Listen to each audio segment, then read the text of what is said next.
Real quick, you both stop the real quick, Doug. Double check the steering wheel. Gentlemen, start your engine. Nice and smooth. Get it all done all day long. Got a good feeling about today, guys. Donnie Kite's gonna get through it all and score his first career win in the Saturday Night Racing League Cup Series. What a finish! Too little, too late from behind, and Sebastian Marin, your first repeat top split winner of the qualifying series. He knew it was just a matter of time when Hunter Sr. is victorious. Josh Adams taking the win at Iowa. GC Spider Motorsports takes home the 1-2-3 finish.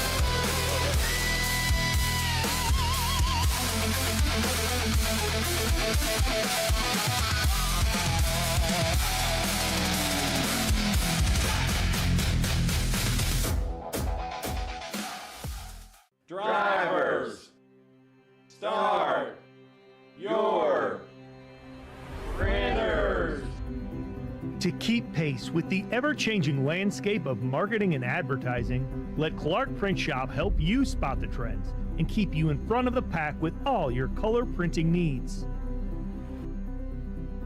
From business cards to invitations, menus to mugs, we can print anything you need on paper or your choice of over 3,000 promotional items. Visit www.clarkprintshop.com to browse our online catalog and place your order today, or call us at 276-889-3426. For a limited time, use the code iRacing for 23% off your first purchase. The staff at Clark Print Shop looks forward to handling all your color printing needs. Introducing Tractor USA, the best way to buy and sell premium ag and construction equipment. Tractor USA was designed to be straightforward, simple, and affordable with zero commission and live auctions every week. Tractor USA auctions offer the finest selection of pre-owned tractors, combines, and other ag and construction equipment from across the United States and the world. Simply go to tractorusa.com to get started today.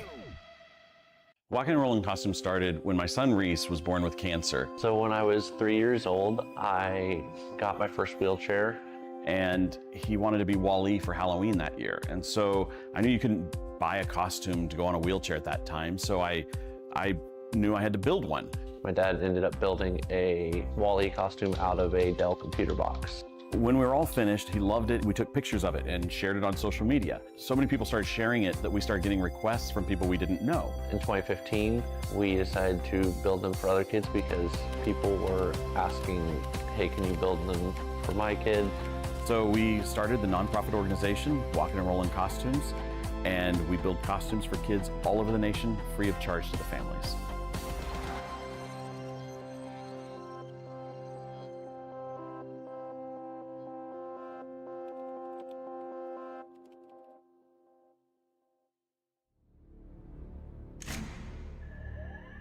It's lap one of a 24-hour event, and you're in the hot seat. You and your teammates have spent weeks practicing together, finding every 10th. A good race comes down to this moment, on making the right call here to avoid this crash. Team Boss helps your sim racing team get organized and prepared without all the hassle. Organize your driver roster. Get all your paints in one place for everyone to access. Link or upload all of your setups. Poll your drivers and see who wants to participate in an upcoming race, what car they want to drive, any availability issues, and more. Drag and drop to easily assign drivers to teams, or automatically assign them based on the best spread of time zones or skill levels. Create dynamic stint schedules that can be adjusted mid-race and take pit strategy into account, all presenting everyone's local time. And easily post team assignments out to your chats so that everyone's on the same page and can get going with their practice immediately. So take the hassle out of managing your team and get back to racing.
There's very few races in a season that are considered a crown jewel, but when you race them, they mean more than anything else. There's Daytona, there's the final race for the championship, and then there's one of the longest races, the longest race of the season.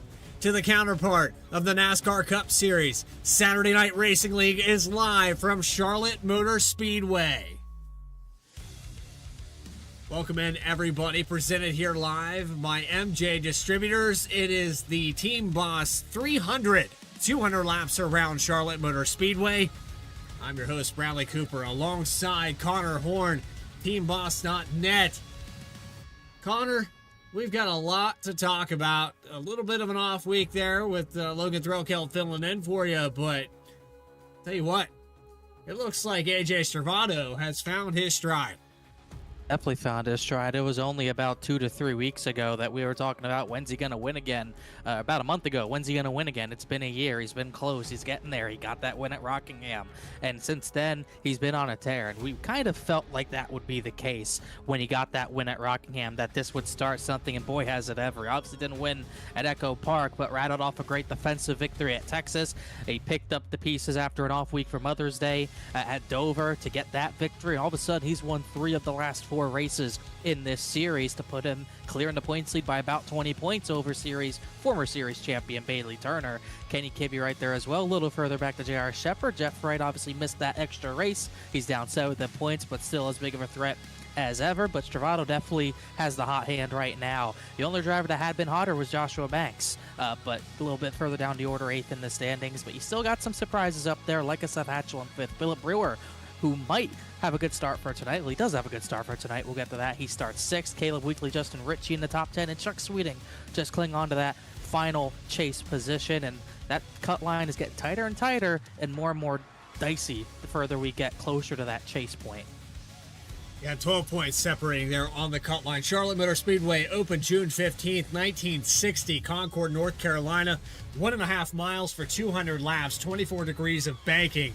It is the template for the Mecca of motorsports. But now in this special presentation, we need to take a moment and interview one of the guys that's putting this show on tonight. It's Ben Lapter in the number 64 with Team Boss. And Ben, I know that you're sponsoring tonight's race, but putting it all on the line here with the company, and you're tired of herding cats, I guess. So you got the spreadsheets. What made you want to build Team Boss? Well, I'll say that, before we get into this, I'm very proud of this project. I just want to take a moment to, reflect on Kyle Busch for a moment. I started following NASCAR in the early 2000s when he was a brand new guy in that world. And then, he's been a part of my fandom the entire time. And so it was pretty gutting to lose him. And then also this being Memorial Day weekend, I'm a 4th generation veteran. I lost a grandfather in a war. And I'll say that Memorial Day is an incredibly solemn situation for me and my family, and it's an honor and pleasure to be around folks here who care about these things. As to Team Boss, yeah, so I've been a part of 3 or 4 international race teams over the years, and as most people in SNR know, I have typically focused mostly on road racing, and I enjoy oval, but I'm mainly a road guy. And when I tell you that the job of being a team admin and setting up endurance events and managing your roster of people and answering the forever question of, do we have a paint job for that car, is a real problem that team managers face. And I work in tech, and I just had the idea a few months ago. I'm going to build a software package for sim racing team managers to be able to organize their teams. And that's what Team Boss is. Well, there's no doubt that you're a road guy. We've seen you at Watkins Glen have a lot of success, and not just here in SNR, but over on Wednesday night as well. You've raced multiple leagues here on VSPEED. We've watched you progress, and learning these ovals, I would put you in that caliber of maybe driving for the 88 team, where you've progressed into the oval side of things. But what sort of stuff can you do with Team Boss outside of, just what you mentioned? Well, it starts with the roster, right? Just having all of your drivers organized, knowing their I ratings, their safety ratings, and so on. Because if you're going to participate in special events, one of the hardest things is just divvying up the people into complementary team situations. And so, just having a good, reliable driver roster is a huge deal. And then from there, I mentioned briefly paints and setups. There's typically one or two people on a given team who are great at paints, and so they do paints for the whole team, which means they're constantly in the line of fire of having to answer that question. Do we have a paint for the Aston Martin? Do we have a paint for the Ford Mustang? Do we have a paint for this, paint for that? So I want to have, a searchable list. Team Boss is going to give you a searchable list where you can have all your paint links and even files uploaded. Same exact thing for setups. Same exact thing for streaming links. Teams like to support each other's streams, and so especially during an event, I want to see that Ben is live or that Brad is live or whatever. I want to be able to quickly find my buddies' streams, my teammates' streams, and tune into them, support those guys.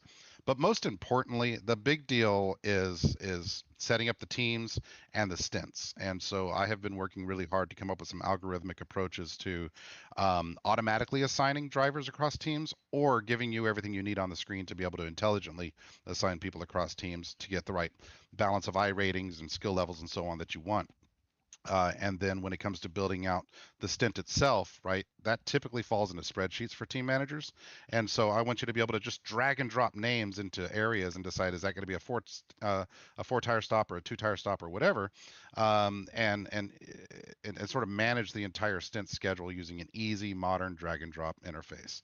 The last bit, and this is the part that might not be there for this summer's rollout, is going to be a race day dashboard that's going to be connected to live telemetry in iRacing, so that I can go in at a glance and see how everybody's doing. If I've got 5 or 6 teams participating in Petit Le Mans, all right, who's in first, who's in second, and so on, be able to look at a live race update dashboard. So really excited, expecting to launch June, July-ish. I'm just working on some of the final stuff right now, and really excited about the way it's come together. Got a wait list there. What should people do to learn more, though? Yeah, so got a website at www.teamboss.net. And you can click there and see the wait list. I've already got a bunch of the page built out. I just shot a very basic commercial the other day that I made. I'm also going to put on more of a full product walkthrough on the website in the coming week or so. But if you want to stay in the know and find out when we're going live, so that you can get your team organized, then just sign up for the waiting list there, and I'll be sending out the occasional email as things get closer. Your drivers, your races, your paints, your setups, you're the team boss. Ben Laughter, we thank you for coming up here and talking to us, and we look forward to how you participate in this race. Thank you for sponsoring SNR. Super thankful, and we're thankful for your time up here at VSPEED. Absolutely. Pleasure and an honor as always, guys. Thanks for the broadcast. There's Ben Laughter, and going back to lobby, I believe. All right, so we get set up here for the grid, and it's going to be a long one here for 200 laps. Race analysis up on your screen. 45 miles per hour on the pit road speed limit. Of course, all these drivers getting set up to grid. Philip Brewer going to start on your pole. 9 tire sets available with 2 green-white checkered attempts, but let's take you straight into the grid. The top spot, the 44, putting down a 30.039. J.R. Shepard. I had him picked. Well, he missed it by just a few hundredths of a second, but he will start outside of row number 1. It's going to be a long race, but Jeff Wright, number 48, is going to start in 3rd. Chad Klinger starting in 4th spot. Adam Cabot and Angelo Horonis will start in row number 3. You have Ray Massey and Dakota Floyd starting 7th and 8th. And rounding out your top 10, Christopher Hodges, Noah Mahalski, and the 03. In this 200-lap race, we're going to go on and on tonight about the special paint schemes that we see on all the cars. You can see them on the bottom of the screen through the grid as well. Case Lakatos will start 11th. He was mad at me in a league race on Thursday. I think if we talk to him after top 3 tonight, he won't be as mad at me. So maybe that would be good for me. If he finishes up there, he starts 11th. Brian Chambliss, who has a 1.5 mile win before, he'll start 12th. Kenny Kibbe, decent qualifying effort in one of those special paint schemes. He will start 13th. Caleb Weekly still top 10 in the points. A solid season for them so far. 14th starting position. Brian Carwile, one of the few Mustangs Mustangs we have in the field. We'll start 15th. Rob Hamp, great qualifying effort for him to be in the 16th position. 17th, the 54 Toyota Supra, Bryce Shoemaker, alongside the hottest driver in the field tonight. AJ Stravato won 3 of the last 4, but he starts back in the 18th position. Julio Villalobos Jr., I believe, returns to the series. I haven't seen him since I last commentated for sure. He will start 19th. And Bailey Turner in the 24 car, always fast here. He will start 20th. Trying to draw me off there, Connor. Like, Casey Lakatos is upset with you, but I'll just gloss over it. 21st spot's going to go to Seth Hatchell. Eldon Stewart will start in 22nd. 23rd to Ben Laughter, as you're seeing on your screen. The top spot there open in memory of Kyle Busch. You have Joshua Banks starting in 24th there. Ben Laughter on the inside. Matt Chinosky, Michael Jones.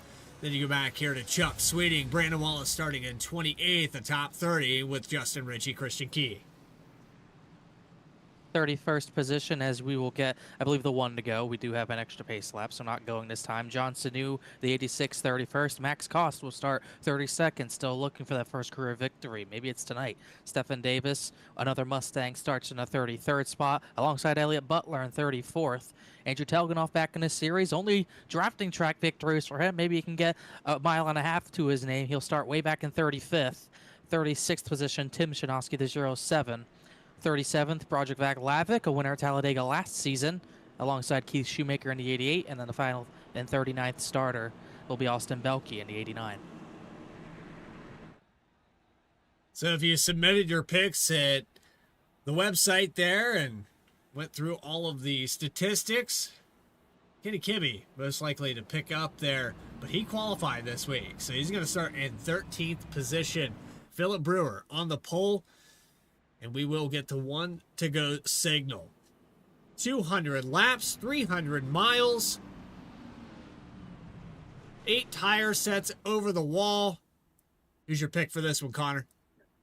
Well, I actually made my pick, so that was good. I'm already off to a good start. I picked Philip Brewer for pole, and he actually got the pole. And it's probably the only time the driver starting on pole for a race, he's running a paint scheme that is leading a race that is currently going on. Justin Allgaier is running the same paint scheme that is on that 44 car right now, and he's leading, as they just actually had a crash in that real-life O'Reilly Auto Parts Series race. But I obviously picked 3 drivers for the win, but I think the main one for me is J.R. Shepard. He's been due. He's been close a number of times over the past full season, going back to last season. I think the 98 has the endurance to win this one.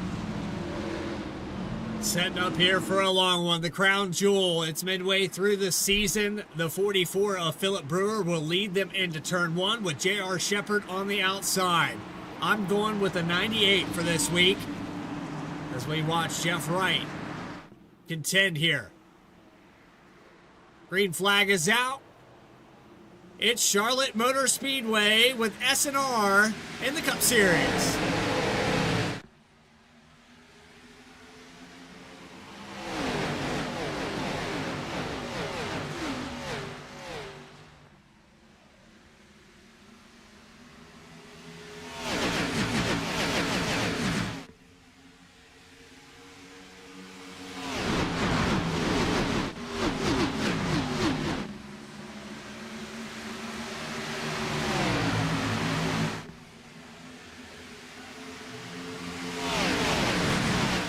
And your pole sitter will lead lap number 1. Jeff Wright pulls up into the 2nd position, has Adam Cabot there just behind him. Then you have J.R. Shepard on the outside, pinned in on the backstretch. Rowdy Energy making a comeback in the form of Adam Cabot. Bailey Turner has the same colors on his car, but that 17 sporting a different look, a special paint scheme, and Cabot's always fast here. Doesn't always get a good start here usually, and it is going to be tougher to start at the back like AJ Stravato did on the top side of 3 wide. 3 wide through the quad oval. Stravato on the outside. That's the 71 of Ryan Carlisle in the middle. You also have the 54 of Bryce Shoemaker in that 3 wide. 24 of Bailey Turner following the 33 through it. Yeah, new colors on that 24 as well. Like I mentioned, same as the 17s. I see a different paint scheme on the 33 on my end as well. That what broadcast we'll see, as we'll go over the paint schemes all night long, obviously. But these two can't really battle amongst themselves too much. It is a long race. Do not have to get everything right now, but they both have a lot of work to do starting in the mid-pack. These special paint schemes, I apologize if they're not correct. We'll try to get that refreshed for you. But leading the pack right now of 39 cars, it is the 44, Philip Brewer, Jeff Wright, about 3/10 back. And you know, clean air is so important here. We were obviously in the Gen 4 cars here last season for a 200-lap race, but you could tell how important the clean air was last season at this track. It's still going to be just as important here. So having the race lead at the start of this one for Philip Brewer, a very important key towards trying to get that victory in this series. And one thing that's going to be key in this race the later we get is that outside line. It's going to be harder to beat that outside line. That's usually where the grip is at this track in Charlotte. You're seeing Adam Cabot use his advantage to fend off that 98 and also get around him. That second to third lane, that's where the grip is. That's where you're going to make your money later in this race. It's going to be a long race, though. 200 laps. Sitting here in the 6th lap of the race. If you're running that outside, Connor, I know that this Xfinity, O'Reilly's, whatever you want to call it, this car is notorious for burning the right front off of it when you run that high line. Definitely are, and that's something you got to kind of balance here. Obviously, weirdly in the next gen car, it seems like you can move up a little bit higher, avoid the rubber, and it doesn't really hurt the right front much more than it would if you're running the bottom. It's still not really the case in this O'Reilly car. It still seems like you kind of need to be running closer to the bottom of the racetrack, near that blue and white painted line to save the tires, really any track you go to. I think the outside works a lot better than it did a calendar year ago, but I think this car specifically still has some things that needs to be worked on, and I think that bottom line is still where you want to be to keep the tires on it, but that outside line is where you will find speed later in the race when you're not even caring about saving tires. Looking at the high line there, Christopher Hodges running side by side with Rob Hamp. This is for the 15th position. Deep into this field, this is about halfway through it. Rob Hamp going to look to the inside and work 1 and 2. And the 15 of Hodges will fall back 1 position. Seth Hatchell just in front of a battle. This is 3 wide off of 4. Or off of 2, rather. 3 wide away in the background as well. Not only the battle for about 21st is 3 wide. I think I was back there for about 30th with Ben Laughter back there, who we were just talking with as well. As they sort that out, Banks gets in front of it, and his paint scheme, another M&M's throwback on another Supra for him. He had even more work to do than the 33 and 24, and he's just kind of painting that bottom best he possibly can. He mentioned Julio Villalobos Jr. out here for the Crown Jewel race, side by side with Elliott Butler, who could end up being one of the biggest gainers of this race, already up 11 positions. So far will be your Clark Print Shop biggest mover early, 9 laps in. Oh, we're talking about it being too early. Too early to talk about any of that stuff, but we're going to do it anyways, because you got to talk about something during a 200-lap race, 300-mile race, and Elliott Butler knows how to get to the front quick. It's always been the tires that have kind of been an issue for him, and also it's going to be an issue for everyone with aero packing. I mean, the aero games, we talk about it every single week. You get right close to the rear bumper of the driver in front of you, you get him a little bit loose out of the corner. Could be trouble, but could be your avenue towards getting a spot gained on the next set of corners. And riding on around this track, Joshua Banks gaining some spots as well on board with the 35. Kyle Busch merch. He said he would have a shirt on, and he's got a pretty nice one on too.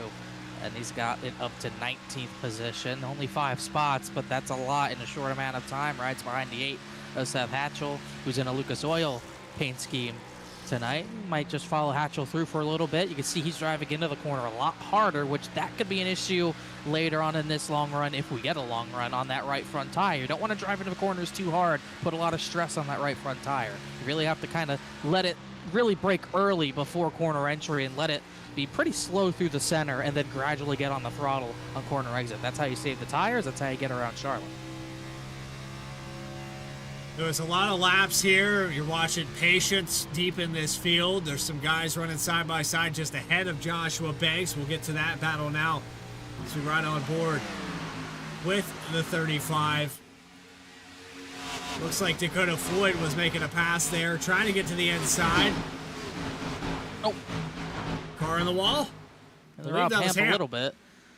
It worked. If you could do that for 200 laps, it would work. I mean, look at the run he got, but I don't think he meant to do that, but it gave him a heck of a run down the back straightaway. Got him by Dakota Floyd for that 13th position. A battle for the lead.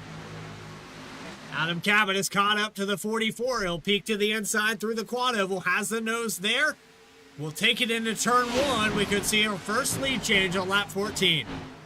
Talking about that second to third lane, usually it would be the faster lane, but that bottom seems to be working. But that could be just Cabot maybe got up there just faster than the 44 straight up, but it's actually Brewer who has moved up to that top lane once the 17 got closer to defend a little bit. Now he goes back to the bottom because he got some space in between him and Adam Cabot, but it seems like he's already trying to test that upper lane out just to defend.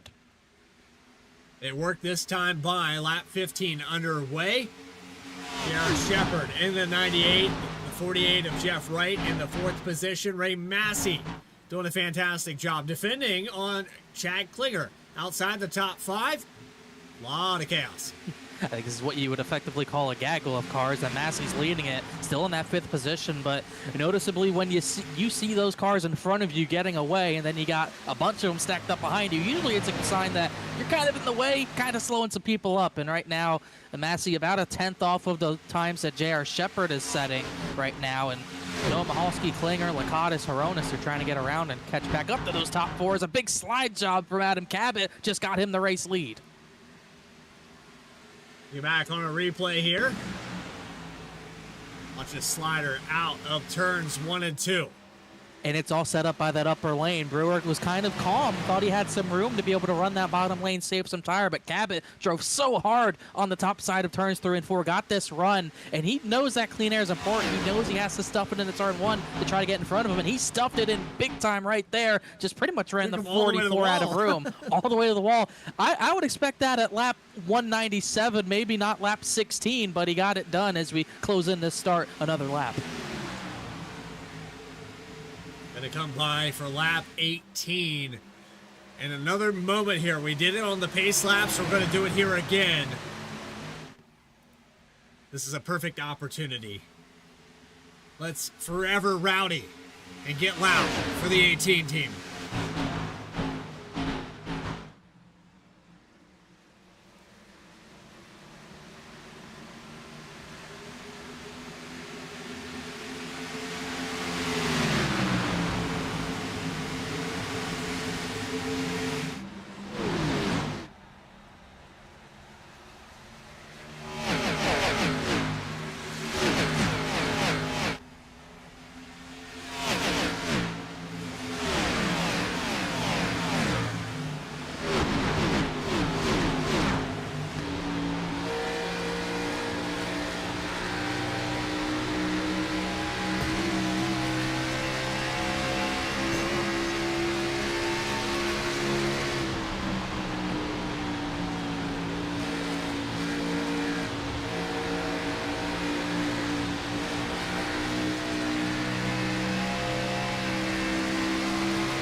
Coming by to lead lap number 22. A challenge back for the lead. The 48 of Jeff Wright to the inside of Adam Cabot. And Philip, Brewer couldn't really hold back that 48, and then immediately when Jeff Wright got the second place, he was 2/10 faster on that next lap compared to the 17 of Cabot. Drove hard to get to him, but passing him's another thing. This is a pretty racy racetrack. Both lanes working pretty well right now. As now you see Cabot went to that paint line, but the 48's going to try to wind up that top side. The same move Cabot pulled on Philip Brewer, and he got that big run out of turn 4 the same exact way.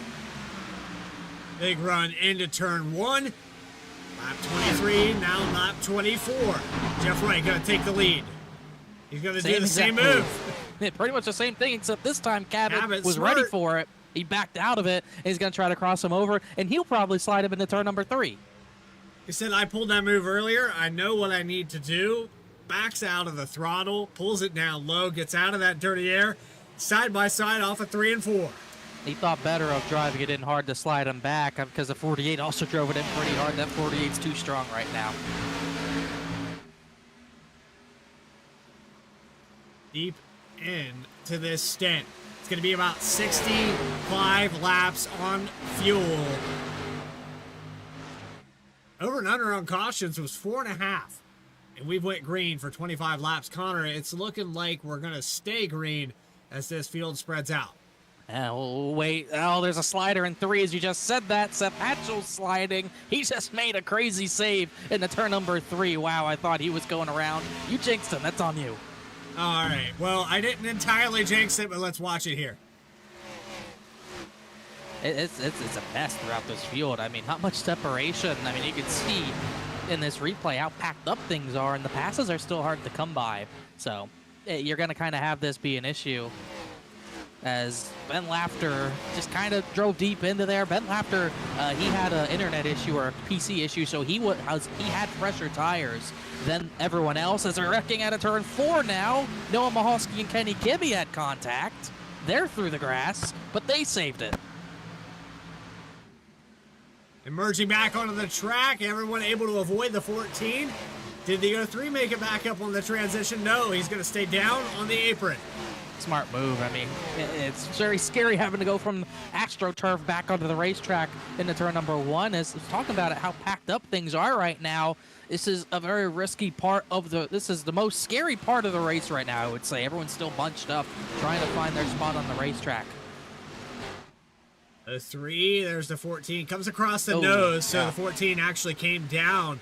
And look at the hang time there from the 03, and Mahalski will get a replay of that. Watch this. Yeah, I think Kibbe maybe got a little sideways off the corner, came down in the 03. Fortunate not to catch. Wow, 4 wheels off the ground. Fortunate not to catch. I think that was Angelo Horonis who almost got clipped in that. That could have been a much bigger crash. Thankfully, they're all still running. As you could see, 8th on back. It is very bunched up right now.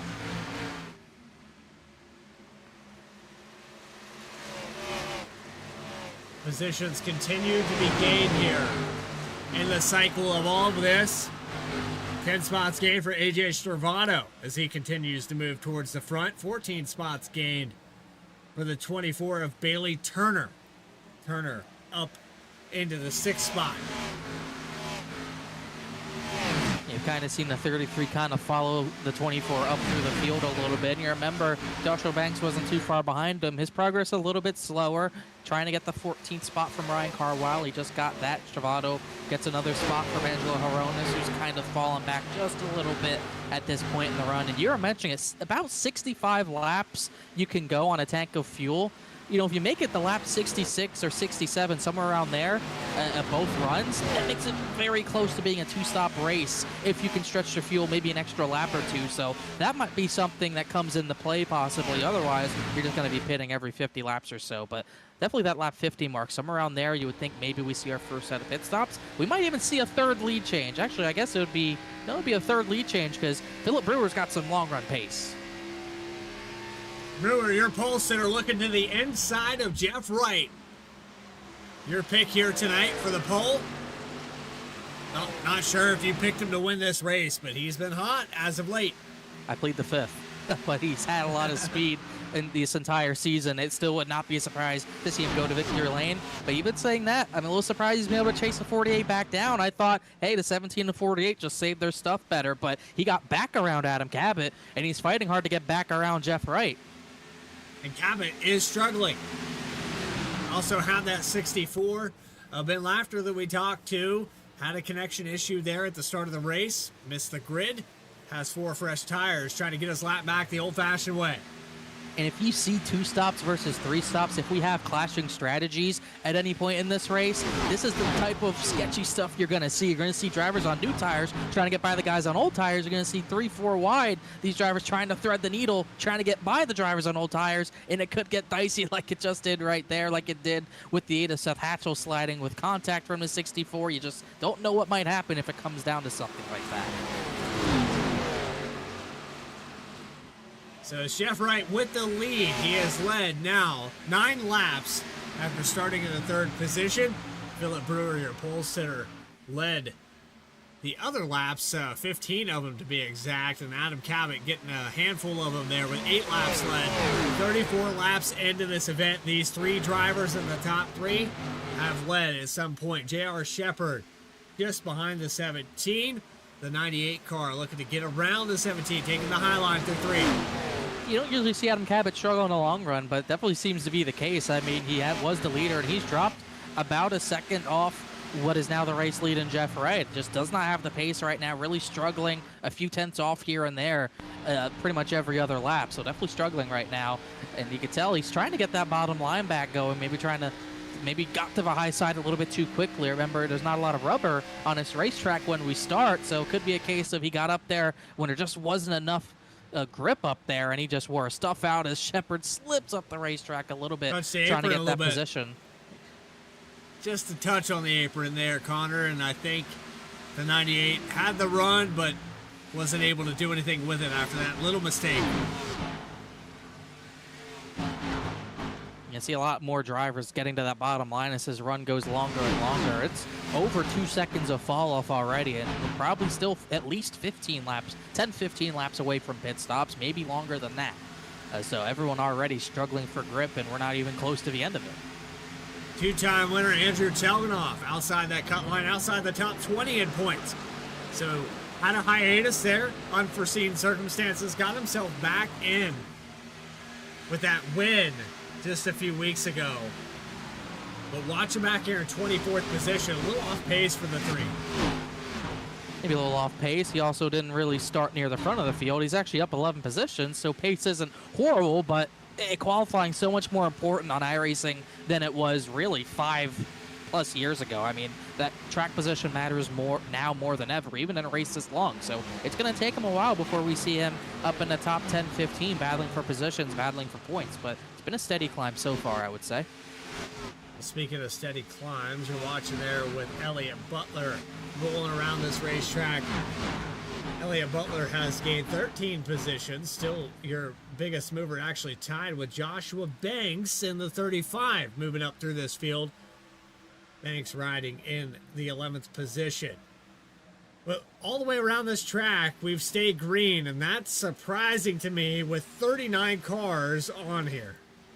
Yeah, I mean, it's not like they've spread out much. I mean, they got the top 6 or so have kind of spread out, but there's still action really all throughout this field, all the way back to Keith Shoemaker, who's in a little bit of a battle himself at a turn number 4. Just in front of him, I think that's Christian Key, a 28 car, but even further up, still a lot of battling.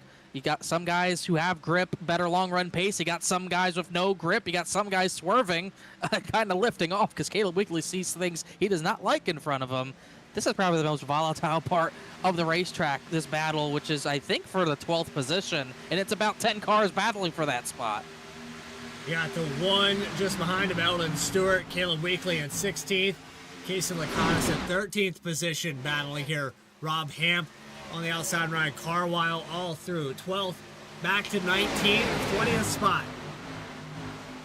I mean, you would think this was a green-white checker. All these cars on top of one another. This is 40 laps into a run. These guys back here have not separated at all. It looks like almost like a 550 high horsepower race, how crazy it looks. Carwile gets the best of it for now. Gonna pull away from Rob Ham. 12th position by about 0.2 of a second.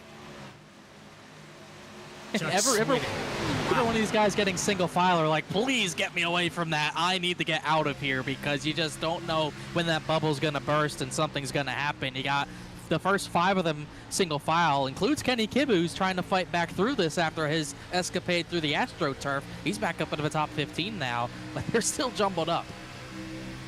With the 15 of Hodges in the middle of all this. Chuck Sweeting in 20th. Into 1 and 2, side by side, 3 or 4 rows deep. Eldon starting to struggle. Licata's struggling just a little bit, but he got a great run down that back straightaway. As Hodges, another one of those Kyle Busch throwbacks that we're going to talk about all night. I believe maybe a throwback to maybe his first start in what was then a Busch Series car, fittingly enough. He gets that outside run outside of Eldon Stewart, trying to get what is the 17th position away. Sweeting, Telganoff, Butler, Weekly, Bryce Shoemaker, all the way back to Matt Shanowski in 26th, all a part of this. That's actually a dietech.com car, labeled as an SNR league. How about that? Pretty good stuff. One of the more creative ones in the field. We don't really care about if you're creative with it or not tonight, obviously, as there's some three-wide action. Telganoff forcing the issue. He's starting to get through these drivers a little bit. Oh boy. If there's going to be a caution on this racetrack, it's going to happen back here. I would not bet against that right now. I would hope it's not for the race lead, because Hamp loose. This is as crazy as this is. Telganoff's going close to the apron. Big slide in the background. Couldn't tell. I think that was Caleb Weekly getting out of the way. They're still going straight, but this is ridiculously wild stuff. Sweeting slid up on the exit of 4. Elliott Butler had to lift out. Courteous move there from the 6. We had a battle for the lead briefly there. Philip Brewer is still hanging on. I don't know how these guys are hanging on. This is absolutely crazy. On board with second place runner right now, your pole sitter, Brewer, all over the back bumper of Jeff Wright. Looking to the inside again.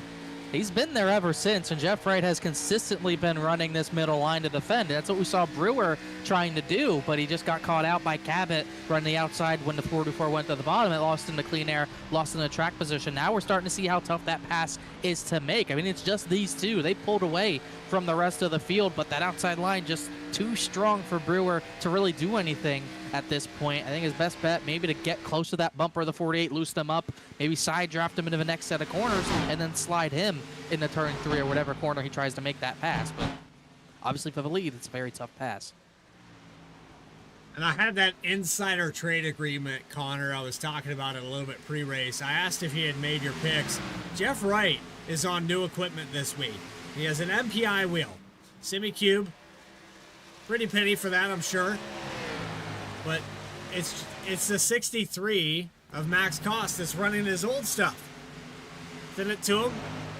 And I think right now, Max Cost on this equipment doing a fantastic job. Nice new equipment change, even if it's not technically new equipment, new to him, always can make a difference. And solid run, 28th. He's not in the hectic part of the track, that's for sure. He's a little bit behind it, trying to save his stuff. He's up 4 positions, up to the 28th spot. Maybe biding his time. We'll have to wait and see. Maybe it's a good luck charm for Cost. Jumping back ahead, it's settled down a little bit here around the 15th position. The case of the Cottis, Rob Hamp side by side. Got the 75. Actually, that's the 3 of Telganoff. 75 is falling back to 21st. And Hamp's, Hamp, I feel like throughout this season, he's actually had a decent improvement. His finishes, maybe not his finishes completely, but where he's ran in the field has been a lot better as of late. And he's shown it right now once again, running almost in the top 15. Running in that 16th spot. Just doing a good job, a consistent drive so far. He's exactly where he started, as pit stops may be starting. That's Kenny Kibbe coming to pit. Lap 50 for the 14. Got an undercut on the strategy. A few other cars follow him down. The 13 of Caleb Weekly, the 89 of Austin Belkey, and also Keith Shoemaker rather in the 88. to follow into pit road. And we said if you can't make it to lap 67, you're gonna do a 3-stop if it goes green enough to lap 50. Chad Klinger's gonna pit. That was pretty close. I don't know if he sped or not. It doesn't look like he did. I thought I saw. Close call there for the 09. He almost hit the pit barrels. That was close. I think I saw Stravato and Banks in. That was a good pit entry if it didn't speed. So Stravato, Banks, Keith Shoemaker, Belke, Matt Shinowski in as well. So definitely looking to be for a lot of drivers a 3-stop race. Jeff Wright continues to stay out here. Comes J.R. Shepard. 98 down pit road. Ray Massey. And it's never acceptable to speed, but if you were, you'd rather it be this pit stop because you know you have at least 2 pit stops left and you have a lot more laps to work with to recover from speeding if you do it now. Don't do it at all, but if you're going to do it, you'd rather do it now than later. I don't know that there's ever a right time to speed on pit road. The 03 down into the pits as well, 45 miles per hour, the pit road speed limit. And the right side's going up on Noah Mahalski.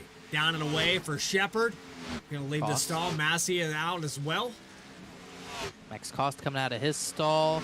Angelo Hronison, Carwile, Telganoff. I think I see Vaclavic in as well.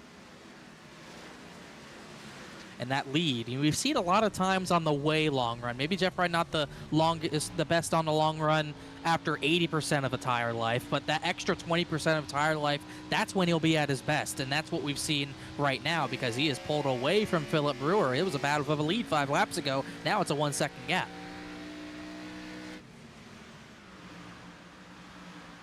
Jeff Wright battling a little bit here with lap traffic, though.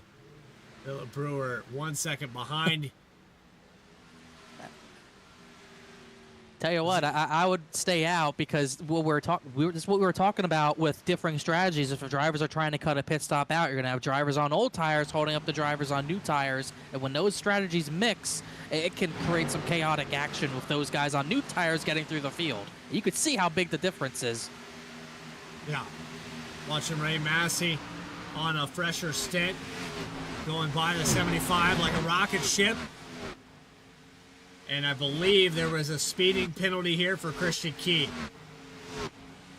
Looks like it. Been in the stall for a while. Jeff Wright, Philip Brewer continue to go on track. Adam Cabot, who was really fading. Now he pits from 3rd. Here comes Bailey Turner, I think, in behind him. Bryce Shoemaker, Chuck Sweeting, Stephen Davis, John Sanu.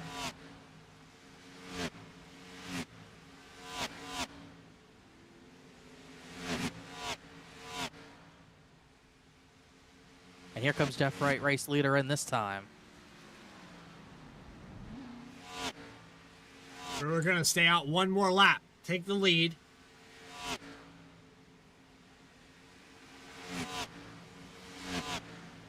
You've got to blend in, make sure you can get to your pit stall. Davis came out right behind the 48.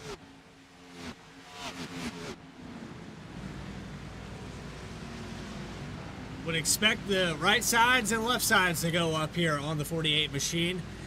And this still is a little bit short of that 65 lap mark that I was talking about. Yeah, it seems like a lot of drivers probably not going to be able to get to that mark, but a lot of drivers probably just run this long, just fearing getting trapped a lap down by yellow. So naturally, you're going to have a lot of drivers still run that the tire life out as long as possible, as long as they want to, just to make sure they don't get maybe trapped that 1 lap down. Philip Brewer pit the next time by, as did Dakota Floyd. Still waiting on a number of others, though, like Seth Hatchell. Perfect execution on pit road. Seth Hatchell notorious for stretching these runs as long as you possibly can. How long does the 8 car stay out on the racetrack? Another lap here for lap 59. And I'd say if you've gone this long, you might be trying to get to that lap 66 mark. He's not saving fuel, but you don't really have to clutch and coast to save 1 lap per run. I mean, that can happen naturally, possibly. It's all about what the time difference might be and the tire wear. I mean, 2 seconds of fall off, a little bit more than that as well. I mean, it's really hard to save the tires for that long. So that's something you just got to be careful of. Oh, there was contact. cars on the wall in 3. Matt Shanowski and Andrew Telganoff, I think, had contact. And I think it was because of Rob Hamp was trying to pit, and there was almost a crash because of it.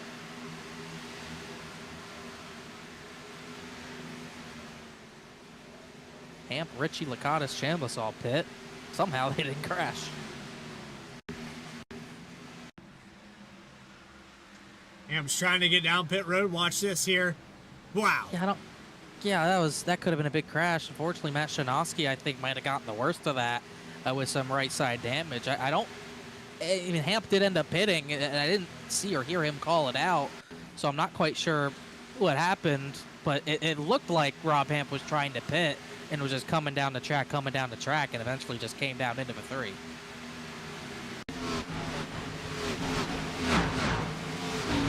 One more time on our instant replay. 60 laps, halfway, or actually a third of the way through this race. And Connor, you go off these numbers right now, it's looking like we're going to run under green. Yeah, we'll see. It's a long way too many laps to go to see if that's truly the case. As Shanowski, his left front damage is probably worse than his right front damage, but still got drivers sticking it out on their first set of tires. Elliott Butler just came down the pit. Michael Jones probably is going to speed. That was a very fast entry. He did indeed speed. Black flag. Yeah, that was not even close, unfortunately.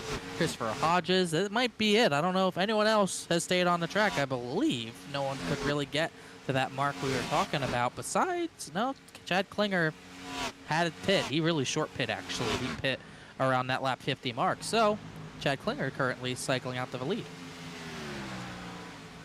J.R. Shepard up to the second position. A.J. Stravato just behind J.R. Shepard in the 33. Tight battle for second. And soon enough, probably as Rob Hamp has left the session, I think he might have sped, so might be our first retirement for the 18, but you know, we're going to see those guys who stayed out 6 to 8 laps longer eventually get back to the front of the field, like Jeff Wright and the 44 Phillip Brewer, but not the case for the time being. These guys who pit a little earlier, more on strategy, pitting closer to that lap 50 mark, got them track position.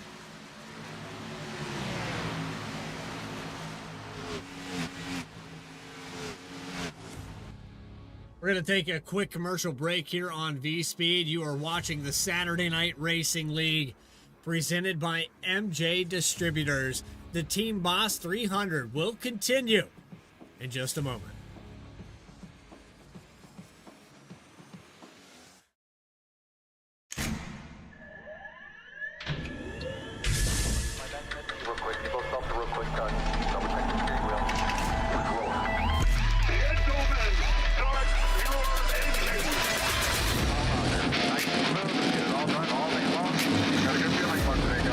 Donnie Kite's going to get through it all and score his first career win in the Saturday Night Racing League Cup Series. What a finish! It's too little, too late from behind, and Sebastian Marin, your first repeat top split winner of the qualifying series. We knew it was just a matter of time. Hunter Sr. is victorious. Josh Adams taking the win at Iowa. GC Spider Motorsports takes home the 1-2-3 finish.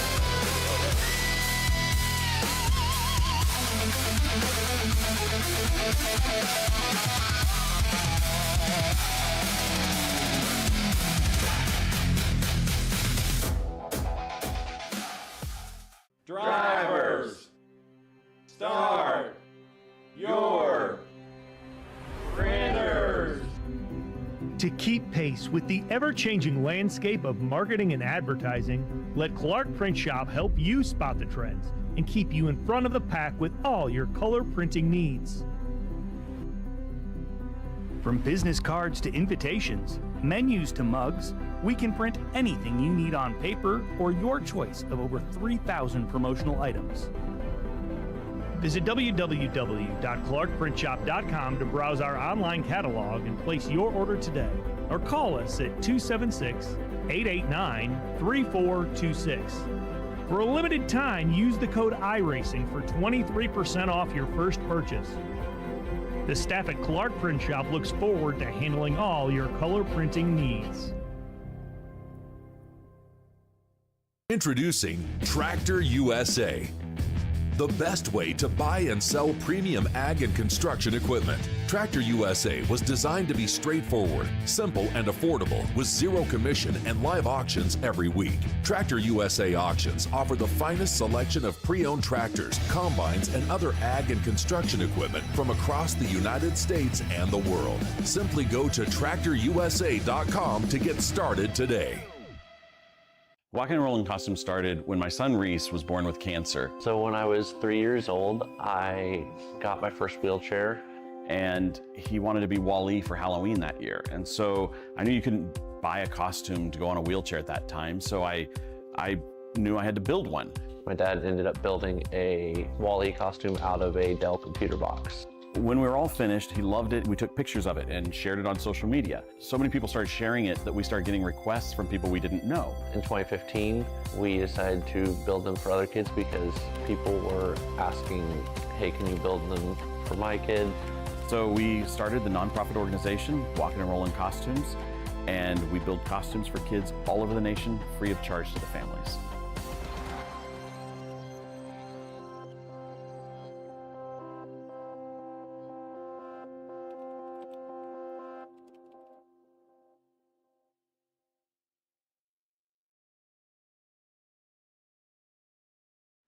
It's lap 1 of a 24-hour event, and you're in the hot seat. You and your teammates have spent weeks practicing together, finding every 10th.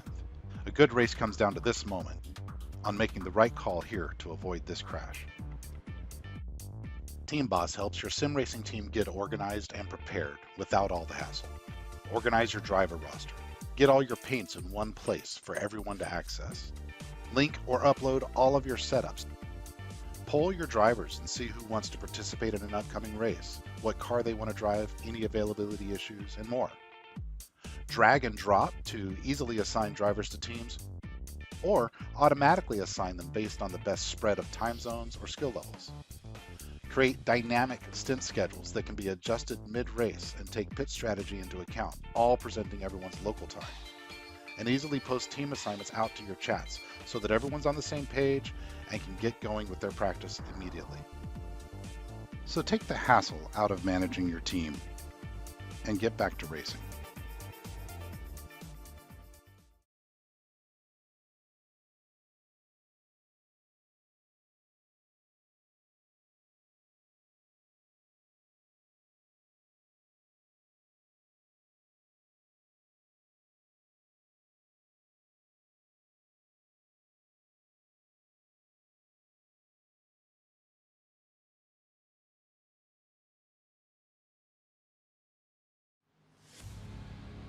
Back here live.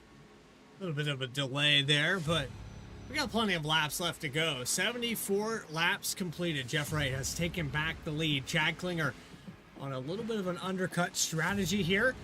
And the top three very spread out. 3 seconds separate first through third. AJ Cervano running in the fourth position has Adam Cabot right on the back bumper.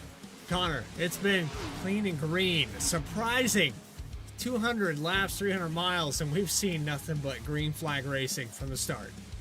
And it hasn't just been green flag racing, it's been great green flag racing. I mean, we've seen a lot of great passes. We've seen a lot of wild action where it seemed like already a dozen cars were battling for one spot at one point. And not really differing strategies. No one could make it to that lap 66 point. So everyone's really on a 3-stop strategy. Some drivers pit pretty much on the nose when you would if you were splitting it evenly around lap 50. Obviously, Jeff Wright, a few others went a little longer, going about 6 laps longer than that. And it seems like that overcut's really played into Jeff Wright's hand. He's up 2 seconds now on Chad Klinger, who did the undercut strategy. For the driver he was battling, Philip Brewer, who only pit a lap later, mired in a little bit more traffic, 4 seconds back, still back in 6th place. It's drivers like Bailey Turner and Joshua Banks that have climbed through this field. 24th Turner up 13 spots, Banks up 16. So these two cars had some speed in the long run, and the execution on pit road for the 35 has merited him into the top 10. Had an issue in the 1. Stephen Davis has a lot of damage rolling down the backstretch. It did not bring out a caution, but clearly something's happened to that 60 cars. You could see him on the apron there just briefly. We'll be coming out of turn 4 where you see this. Running in about 28th.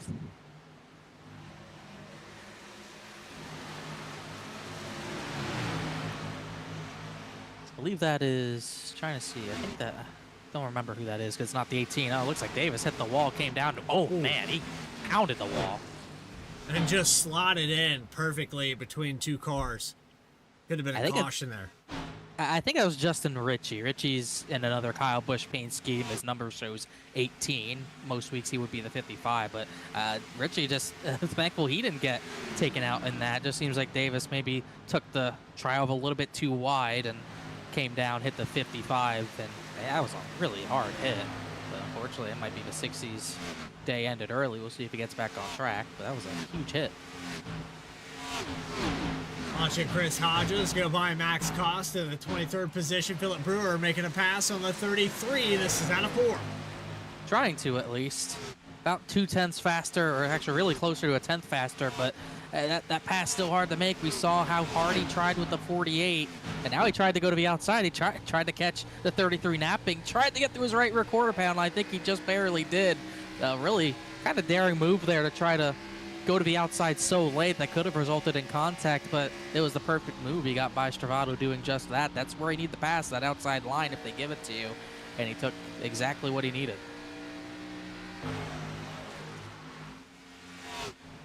Seven lead changes, 0 cautions here for 81 laps. We're going to take another moment here on the racetrack.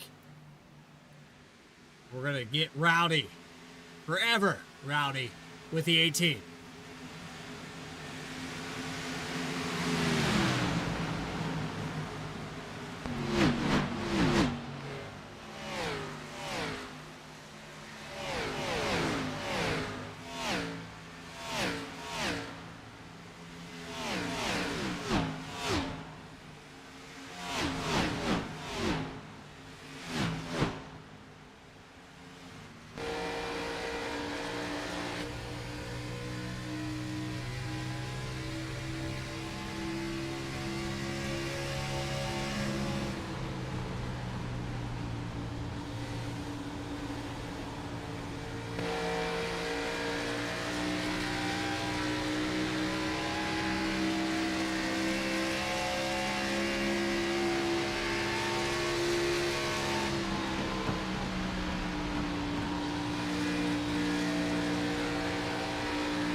Jeff Wright has pulled out 3.9 seconds ahead of Philip Brewer, who has found his way back up into the 2nd position.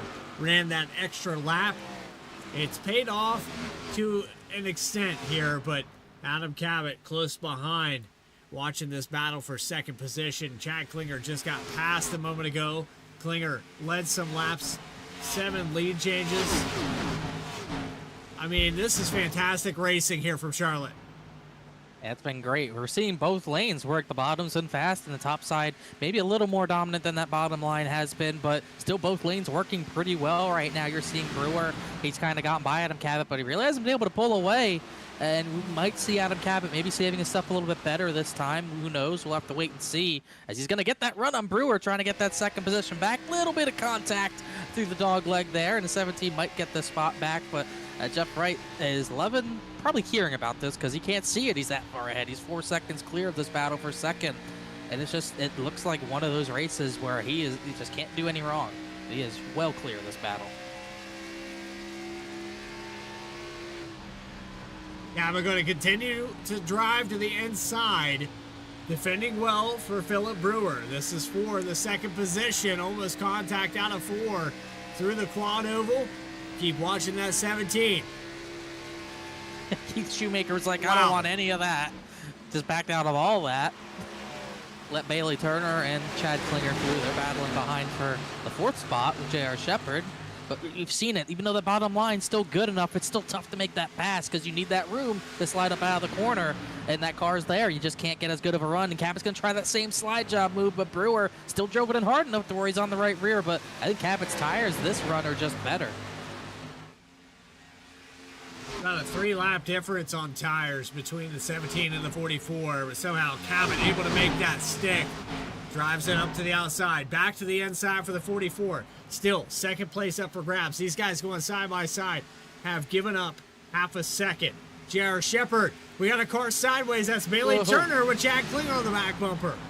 I've seen those two come together plenty of times. I think that was Bailey 5 Turner. seasons. Yeah, we've seen it. I think that was Bailey Turner just sliding up in front of him and just taking the spot, and Klinger just made some rear-end contact. No damage, either driver. Obviously, Klinger's just trying to hang on to what track position he can. Older tires compared to pretty much everyone else who he's in this pack with. We were watching there during the break. Chuck Sweeting has Andrew Telganoff, who might be the biggest mover of the race right now. 21 spots gained for the 3 car. He's on the outside of Ron Cartwile for 15th. Trying to get that outside lane going. One of these guys are trying to get it going. Telganoff's going to push it to the wall if he can. That's pretty much as high as we've seen anyone run. Maybe only Kenny Kibbe's running higher. There's really no one else trying to run that high, as the lights, I think, did come on. As we do get under the lights, as time in the session continues to progress. One of those day-night transition races. We rarely get them. Kind of got one at Daytona. We're getting another one tonight with another long race as that battle for 14th continues. There's the lights on pit road. Here in Concord, it's dark enough to light this track up, and we're past that margin where pit stops for the second time. I think we're going to see some cars come in here very soon. We really saw no one pit before lap 49 on the first round of stops, so if you do the math, lap 98 maybe somewhere around there is where we'd see our first set of pit stops. Kenny Kibbe was one of those drivers who really short pit, and before that he was running in about the 14th position. Now he's running 12th, so you could say it netted him a positive. As you can see, Stephen Davis got back on track as well. So we'll see who wants to go early this time. Whoa. What's going on with Casey Laconis down the backstretch? No, 21st position. And the 63 Max Koss looking to the inside.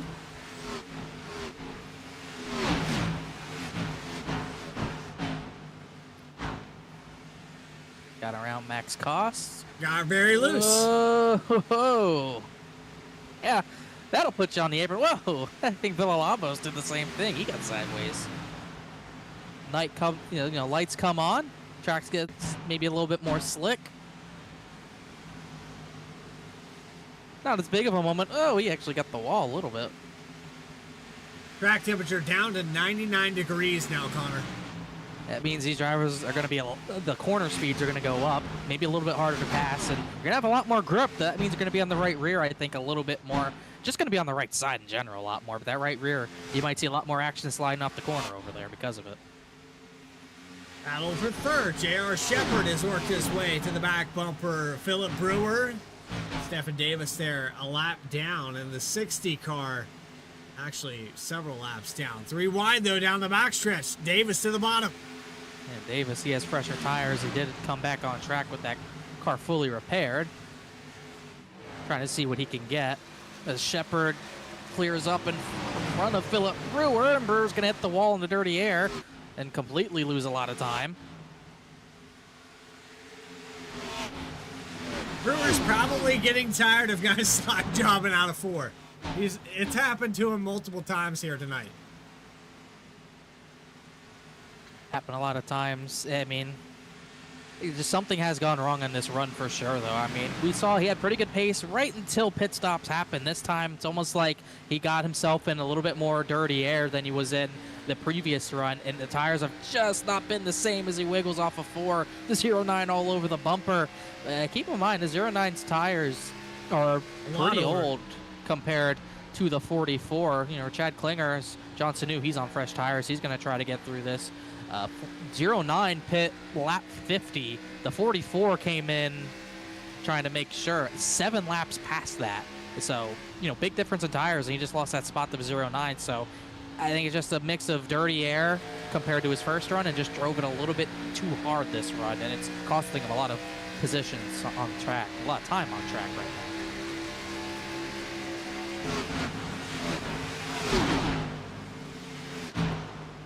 Klinger hold on to the outside into 1 and 2. This is for 4th position.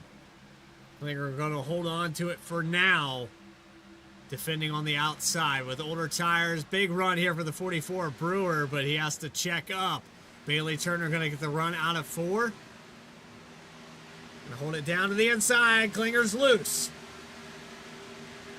Yeah, Klinger's still wheeling that thing himself. I mean, his tires are still older, even if they're better than the 44s, but Brewer got to run back to him. These guys, the pace is actually slowed down compared to what most of these drivers were doing at the end of the previous run. Maybe a little similar, but actually a little bit slower. There's the last lap times at 32.323 for Jeff Wright. You can see the clean air paying dividends. Kenny Kibbe, pit stops did start around that mark we said they would. Kenny Kibbe came down the pit lane as we just passed halfway in this race. Jeff Wright did. You can see compared to their fastest laps, it's over a 2-second difference on old tires compared to new. That interval continues to grow. Adam Cabot, 4.5 seconds back. Jeff Wright has now led 63 laps, about to be 64 as he comes around. And it's the halfway mark in this race. 49 laps for J.R. Shepard. We're in that window now for pit stops the second time around. AJ Stravado came down in pit, so maybe a little bit more of an undercut than what most drivers did. So the race on this set of stops has changed a little bit. More drivers at the front going a little bit shorter than they were going longer. Cabot also came down the pit. Trying to see, I think, Shepard in, Hronis in. See what Jeff Wright wants to do. He's in his own little world. 6.5 second lead. With Cabot coming down, that will extend the lead by about 2.5 seconds. But it is a massive one here. I talked to Jeff right there in the Banks coming down pit road, but I talked to Jeff Wright in the pre-race with the new equipment, and he wasn't feeling confident. A different wheel. Of course. Yeah. Well, you know, when you throw an asterisk in there and you tell Jeff Wright you can't perform, anytime he has a doubt, he finds a way. I think most people probably don't care if he says something like that because they know what to really expect from him, and it's this. At these 1.5 mile tracks, especially Gen 4, O'Reilly car, Cup car, he's going to be fast, and this is much more than I expected tonight. You know, because it was still a battle up until the very end of the first run of this race. The 44 is on his tail, but this run is just another gear.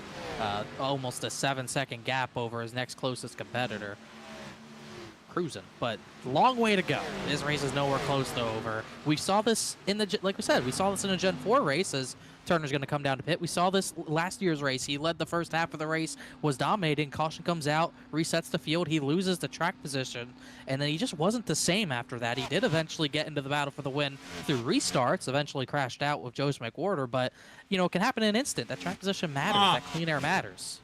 Bailey Turner missed the stall just a little bit there, overshot the entry to his pit box. He'll lose a little bit of time. Jeff Wright continues to stay out. So does Chad Klinger. Here it comes.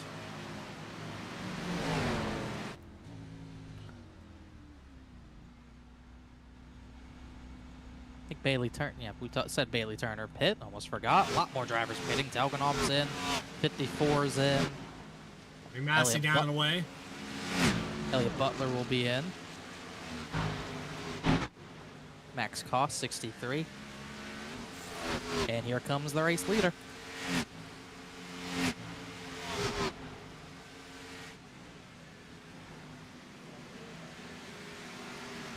No reason to push it here for Jeff Wright. He had a massive lead. Philip Brewer brought it down, I believe, 49 laps ago. Overcut Jeff Wright. Do you think the 44 is going to stay out longer this time? You know, with how poor his pace has been at the end of this run, I'm not sure if it's the right move to do. I think the best thing to do would just cut your losses, undercut a little bit, and then just try to drive it a little bit softer and see if you can figure out the pace, what you need to do on the tires. I mean, you can see he's pushing up the racetrack, maybe just let the 98 by, but you know, the pace is not there. You know, 32.6, 32.5, a little off what everyone else around him was doing. I think the undercut would have been a play for him, but this will have to deal. We'll have fresher tires at the very least. And under the lights, the things will change. The temperament might change in these drivers. We've made it 108 laps here around Charlotte. And the longest race since Daytona. 500 miles at Daytona. I thought that was going to be that filibuster in the caution count. Then they told me 300 miles here tonight. 4.5 is what the algorithm came up with, and I thought for sure we were going to go over that. I can't believe it, Connor. We're caution free this deep into the race. I didn't think we'd catch up to the O'Reilly race's lap count so quickly, but not only have we passed it, they've already ended their race because of rain. We won't have that be a problem as the 28 Christian Key went into the wall there. That's your race leader just behind him. Yeah, that was tight. And then Jeff Wright, or excuse me, that's Seth Hatchell there, passing 28 now, but that was tight.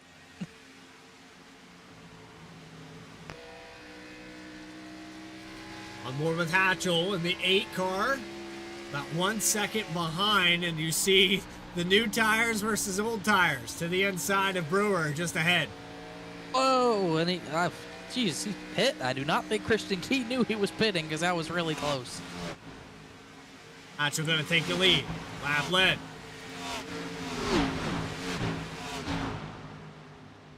Now, as far as strategy goes, Hatchell's the closest of all these drivers to making it that shorter stint for the last stop. I like where the 8 is. And he went really only 59, really 60 laps, and so he was 5-6 laps short of that mark. So I don't think he's going to be able to make that work, but we'll see. Maybe he stretches it even further this run. On the way for Philip Brewer. Stewart back out on the track as well. Eldon Stewart in the 1. Hatchell continuing to race. Got a car to the inside. That's the 14 of Kibbe. Also has the 29 of Hronis to the bottom. You're going to stay out another lap. Kibbe, one of those guys who really short pit compared to most of the other leaders. You can see, it does look like it's going to be Jeff Wright still currently would cycle back out. He's about half a second in front of Adam Cabot. And I believe all the rest of the top 5 have not yet come down for their second stop. And if you haven't submitted your picks ever at SNR.com, you should check it out. Link in the description of this video. SNR Race League, I believe, is the actual HTML.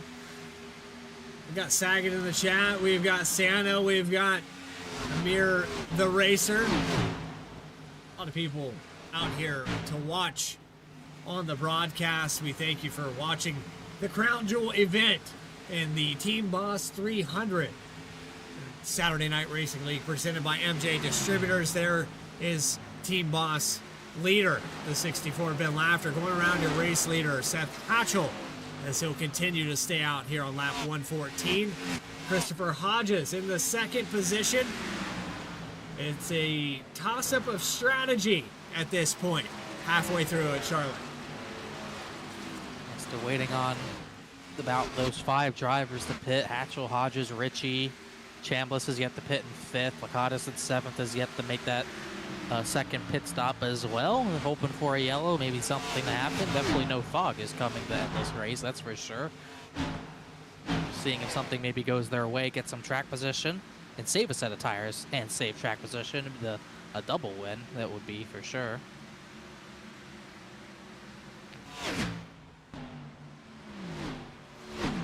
And all the sights and sounds here from Charlotte. Our camera packs provided by Dougie Beard. Always does a fantastic job. Love the camera angles here at Charlotte. This is probably one of the better camera packs that we have. Just shows every single angle that you could see. And I love the speed of these cars. These B cars, they sound good. They look good. Look at the lap traffic in front of the 8 of Hatchell right now as it goes into 1. And you can tell he's struggling. Those fresh tires have been all over him the past few laps. Philip Brewer trying to contact with the 64 Ben Lafter. He's been hustling, trying to get through this field, trying to get some spots back, and he about caused a crash doing it.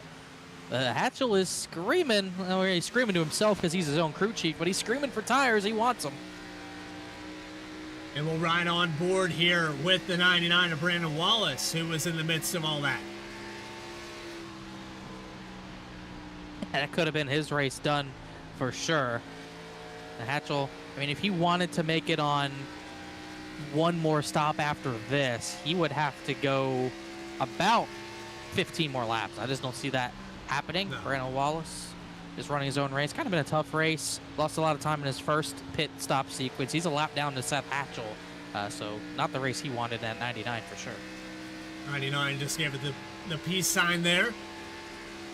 Wallace, the first car lap down, running in 19th position as we ride around Charlotte. A long race. This is torture as Talganoff will go by. Now a new free pass car. That's always the concern too. If you're a little bit further back on strategy because of other drivers doing strategy, it looks like Brandon Wallace is going to pit with the leader. Lakatos! Oh, goodness! Hatchell didn't. I don't think got a speeding penalty on that. He didn't get damaged. I think it was the more important part. I guess Lakatos had hit the barrels or something, and it just caused all sorts of chaos when those two came down the pit. Yeah, he missed it. I'm shocked this isn't a yellow. First off, he just missed his pits. Then he tries to get it back around, and then these guys are coming to pit, and he cuts across the track, and poor Brandon Wallace nowhere he could go. Brandon Wallace definitely involved in that. We'll watch one more time. On board with Seth Hatchell. This is his reward for staying out long. Here comes a car at him. Oh, my gosh. I don't think that's what he was expecting.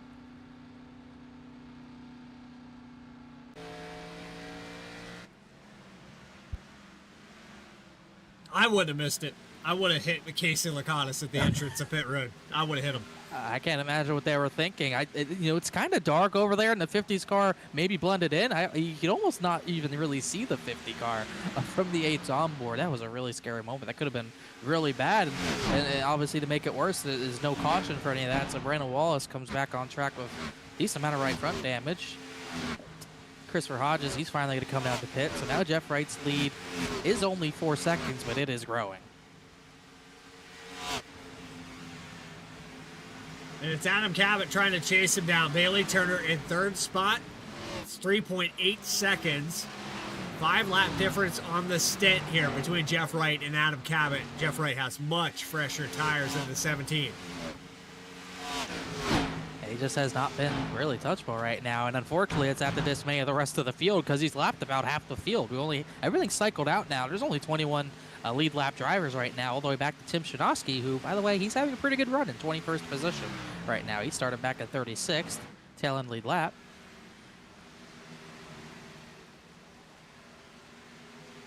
Actually put Shinosky in 20th position now. Yeah. Last car in the lead lap. Max Koss would be the free pass position after this all cycles out. And Tim Shinosky about a second ahead of Jeff Wright. So if something was to happen, 63 is hoping to happen soon.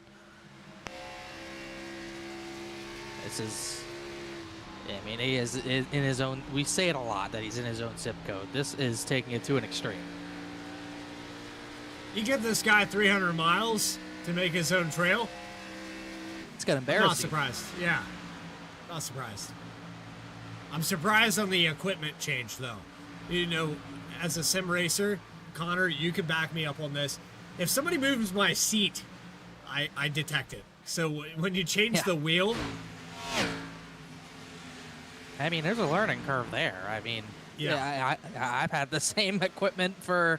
I feel like it's been like 8 years at this point. I've had the same wheel, pedals, seat. I've had the same wheel and pedals for 12 years now. That seat has the imprint of your ass in it. I mean, this is how it is. I mean, you know what's comfortable. You know, the holding the wheel. That there's a certain feel in the sim that you want and you need to go fast. And if you don't have that, it can be tough. Like if you go to a sim racing event or something like that, and they have like Logitechs and you run Thrustmaster, you're probably not going to be at your best because it's completely different than what you usually run. So, I can't imagine. I'm not sure if this was the first race in the new sim or anything like that. But if it was, it's incredible. But even if it isn't, still being so new to this equipment that he's got now, to be able to be doing this pretty much like he would be doing anyways is pretty impressive as that gap continues to grow. 4.7 seconds. Since the last time we talked about that gap, it's grown over a second. It's coming up on 5 now. Cabot running in second spot. Bailey Turner in your top 3. J.R. Shepard, Joshua Banks, the top 5. And it's a gaggle of cars back here. I would say that undercut's actually not really much of an undercut from Cabot, but it worked pretty well. It got him in clean air, well clear of Bailey Turner, and his laps are better, or really comparable to the 24 of Turner right now, and he's ahead of all this mess that's happening behind Joshua Banks. Race has gone fully green. Joshua Banks has driven through almost all of these drivers to get ahead of a lot of them. He's finally cracked the top 5 for the first time tonight, I believe. Got Julio Villalobos. It's John Sanu down on the bottom of the racetrack in the combos, number 86. You see the 33 of AJ Stravado runs 7th. And, we talked about maybe that undercut was going to be the play on this second round of stops. Does not seem to be the case. I think it's actually hurt Stravado's track position. He lost all these positions over 35.09. Just falling back a little bit at this point, back to that 7th spot. 45 was in the wall there through 1 and 2. You saw on the exit as well. Again, yeah. Not done yet. He's racing through the field with Justin Ritchie. They're battling. Actually, Ritchie has much fresher tires, I believe. He's one of those guys who went way long. Christopher Hodges coming through also went way long. So they're trying to get through these guys, maybe trying to get back lead lap before the next set of stops. But this is the danger of alternate strategies. It's easy to come together with someone. And Connor, I got a story for you if you want to sit through it. Let's go. You mentioned there about having the Logitech setups at different venues. Well, there was a venue all set up at Nashville Super Speedway, but I got wise to it. Those setups there for iRacing, they run them continuously throughout the day. So I had a conversation with the guy that was setting that booth up and said, I want a fresh track. I want to go out here, I want you to reset the sim. They run a full motion rig, and I knew that the only way I was going to get close to that leaderboard is if I got a new track. I tied the leader. That's the secret. You gotta remember that for the next one. You got the fresh track. I mean, yeah. I'll put that in my back pocket. I think it was somewhere in Charlotte. There was a thing. I think a Coke Series watch party. They had done them in Charlotte for a little while, or just south of Charlotte. I think it was kind of the same thing. They just kept resetting the track. So every time they they would reset the track, I'd try to set a new lap down, but so many others would. There'd be a line as well, contact there. These two are racing hard for that 5th position right now. This is on board with Chad Klinger, top 5. Name a guy in this series Chad Klinger hasn't ran into or had a run-in with. It's a little bit tough. Well, he races aggressive. He is aggressive. That's what I was just about to say. He is going to push everybody to the limit, and you know he has wins here in SNR. Got the Phoenix win there. I believe it was season 4. Got the couple wins under his belt here. We'll push up the track there. Julio giving us some dirty air. Yeah, really no former winners, at least to my knowledge, at this track in this series tonight. I mean, we've seen McWhorter, Ferrata, they've gone to victory lane here. I believe Joshua Adams had gone to victory lane here. He's not in this session. So, technically, I don't believe, Jeff. I mean, my numbers might be wrong. Klinger, whoa! Pushing up the track a little bit. This is kind of go time. I mean, we're coming towards the last set of stops, so you're trying to get every position you can now before that final pit stop. These guys are going for it now. I'm looking at the lead. It's over 6 seconds. It's almost 10 seconds. Now over 10 and a half. Back here to this battle for 5th position. We are going to push Banks into turn 1. The Snickers 09 giving a bumper. I wouldn't be surprised if 10 laps from now that 33 starts passing them both, because he's kind of just biding his time right now. I don't know who's faster between Banks or Klinger right now. They're kind of toying with each other. You saw Klinger kind of fake to the outside there. It forced Banks to run the high side, and it almost put him in the outside wall, and he just couldn't quite get that run off the corner that he needed. He was a little bit too high on exit and lets Klinger stay to the inside here, but we saw this last time 09 almost slid up into him, but this time 35's giving him plenty of room. I just got audited by Santa. That was the Ford booth with the motion rig. Logitech. Oh, contact! 09 into the wall. In a blown engine. Caution. And there's our first caution of the race.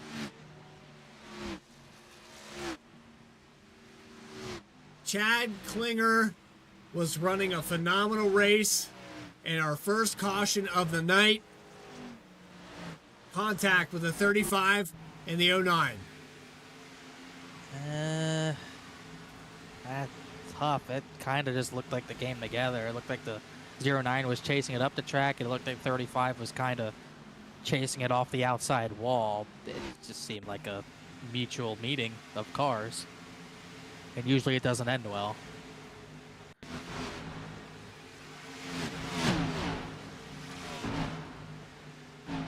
I think it's just a racing deal. I don't think either driver's at fault there. Just hard racing. They come together. And Klinger's the one who gets the worst end of it. Big hit.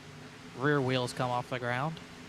For the first time since about an hour and a half ago, everyone gets a mental break and a yellow flag pit stop right there. Contact happens.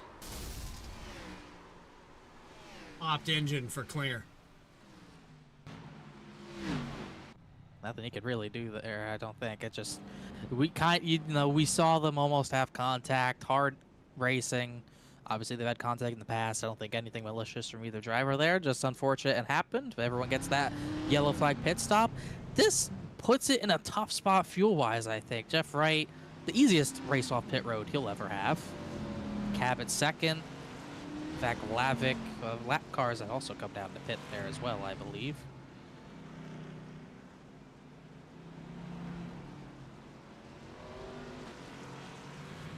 This re-racks the field, and a few drivers with wave arounds ahead of this. Brandon Wallace, one of those drivers that's trying to get a wave around. You also have Casey Lakatos in this mix, the 89 of Austin Belkey. Justin Ritchie in here.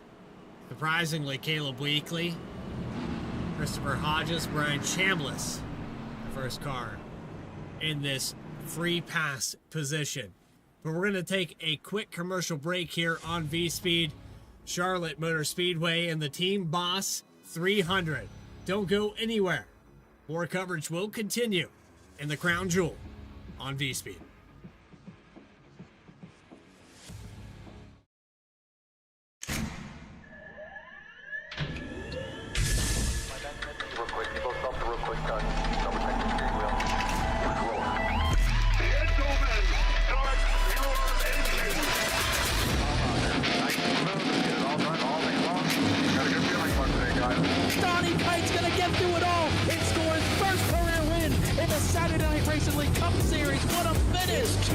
too late from behind, and Sebastian Marin, your first repeat top split winner of the qualifying series. We knew it was just a matter of time when Hunter Sr. is victorious. Josh Adams taking the win at Iowa. GC Spider Motorsports takes home the 1-2-3 finish.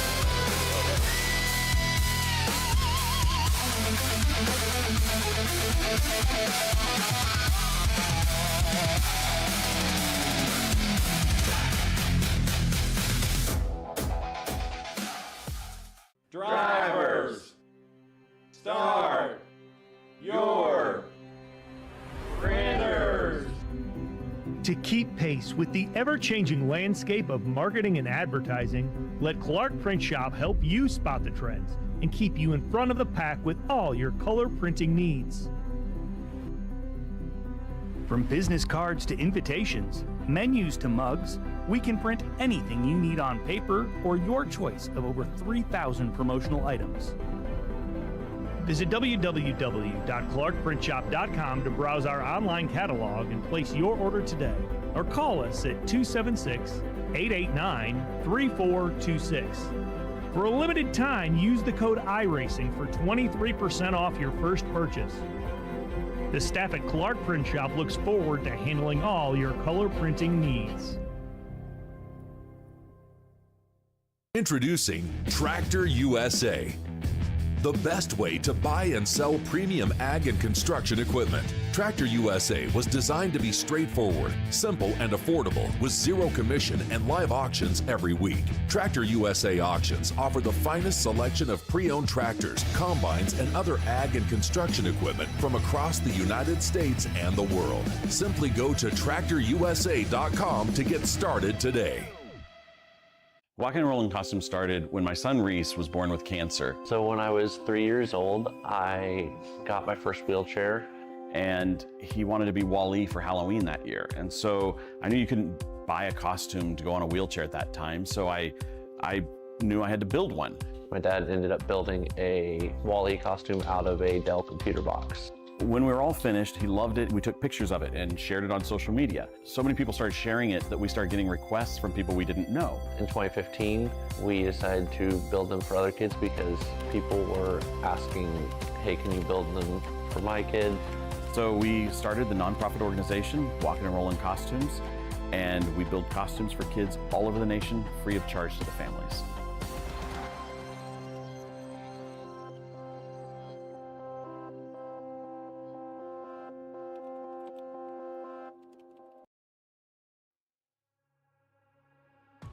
Welcome back here to our action at Charlotte Motor Speedway, the first caution of the night.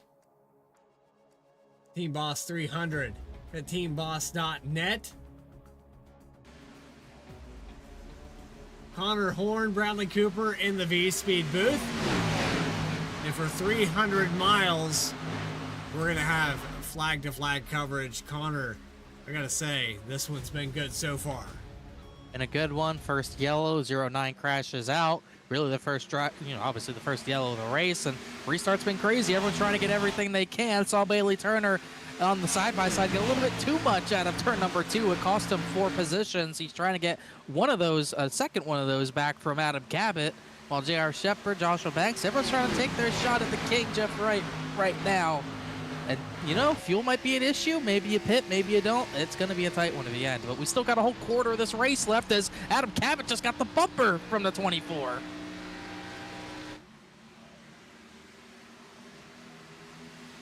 I think that's a rowdy moment. It's double rowdy.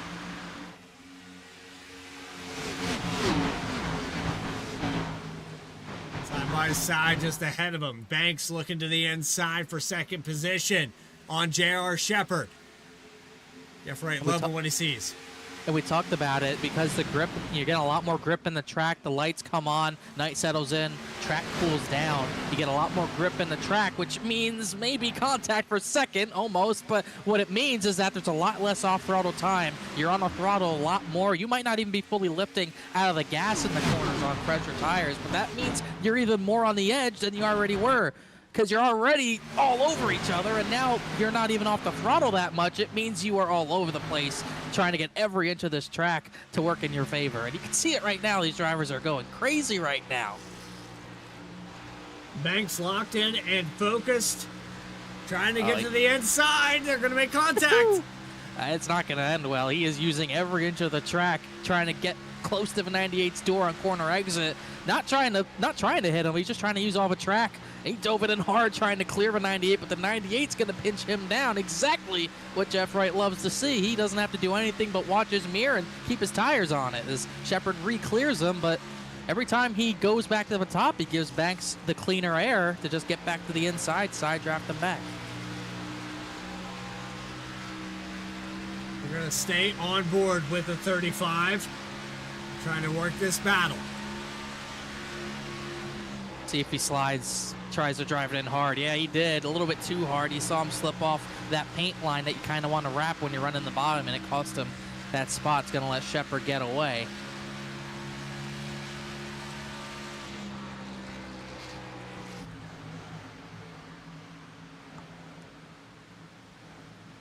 Philip Brewer, your pole sitter, struggling, has Ray Massey to the outside. This transition of racetrack, temperature coming down a little bit. Looks like the 44 not up to par now. Very loose. I don't know what everyone else is doing in this pack right now, but I definitely heard Philip Brewer on the clutch pedal into turn number 1 there. And he was again there.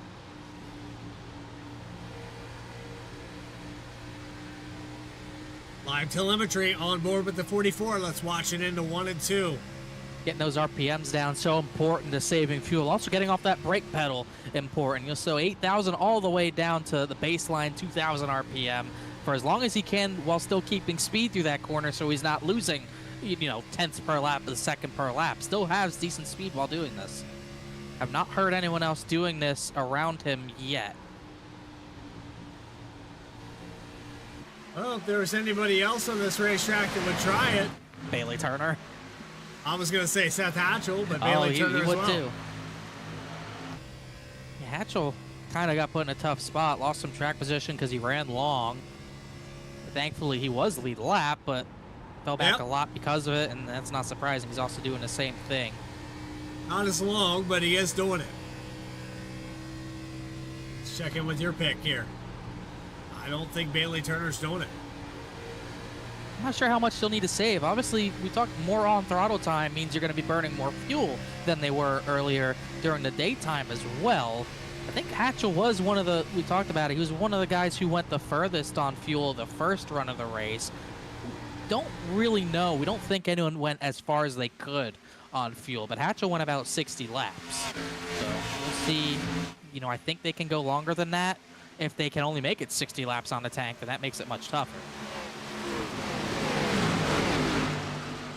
And Elliott Butler in the 6 car, the biggest mover of this race, 26 spots gained. Nothing's official. Yellow came at a good time for him. A good, all those drivers who have been driving through the field the entire night, like Elliott Butler, like Joshua Banks, it's exactly what they needed at the perfect time, really, for them to get a reset and get back on even terms with the guys who have dominated this race because they started at the front of this race. And it was well timed for Elliott Butler because he was in about the 18th position when that yellow flag came out. He was maybe the last driver on the lead lap. This has really worked in his favor.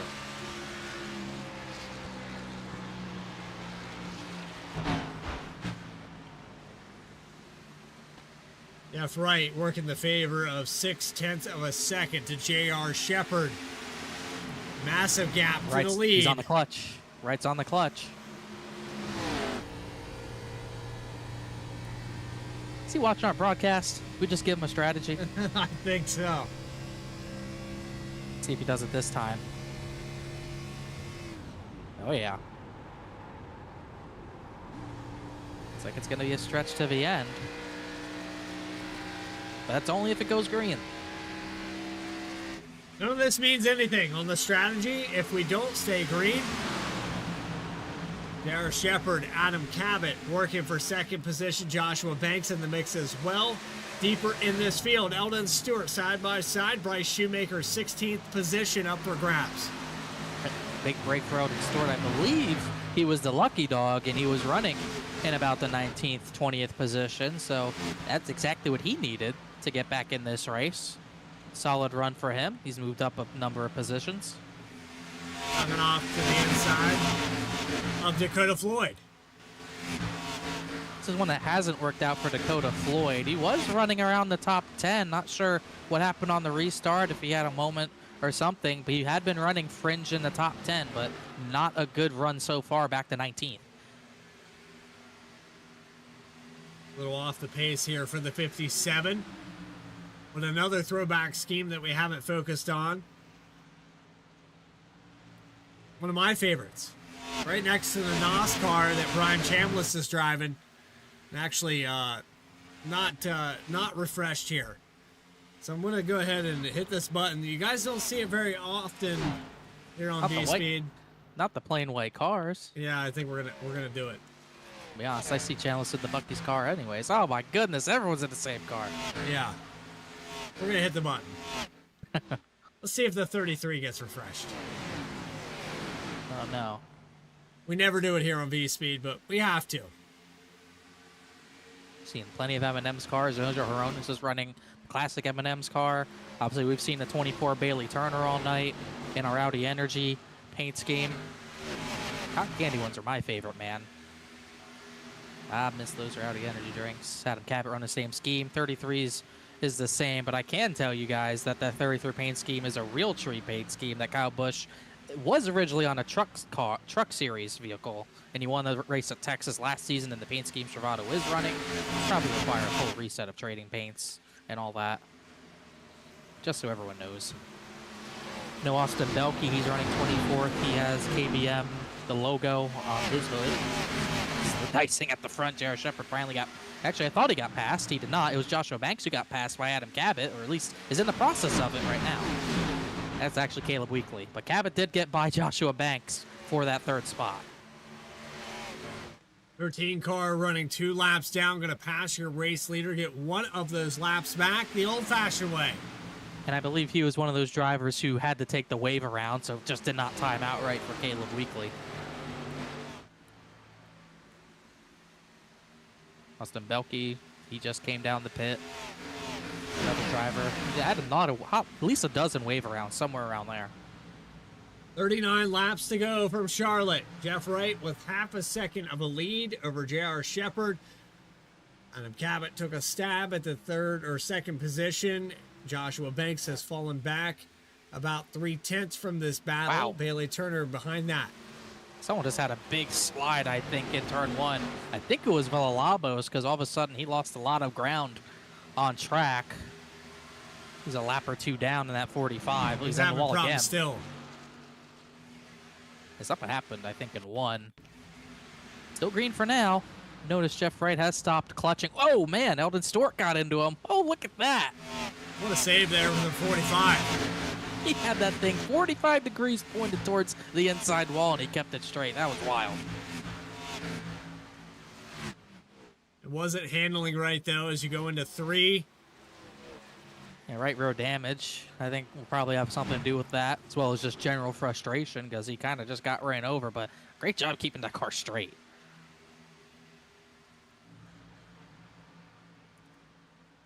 Butler looking to the outside of the 33. How about the 6 car? Really coming to life here in the closing laps.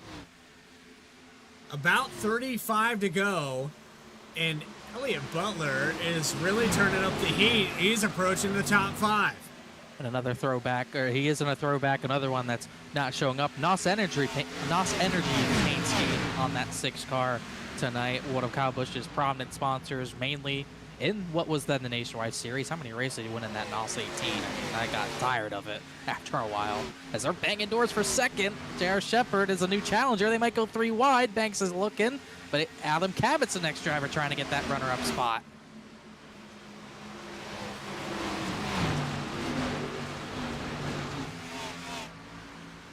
Oh, oh, contact.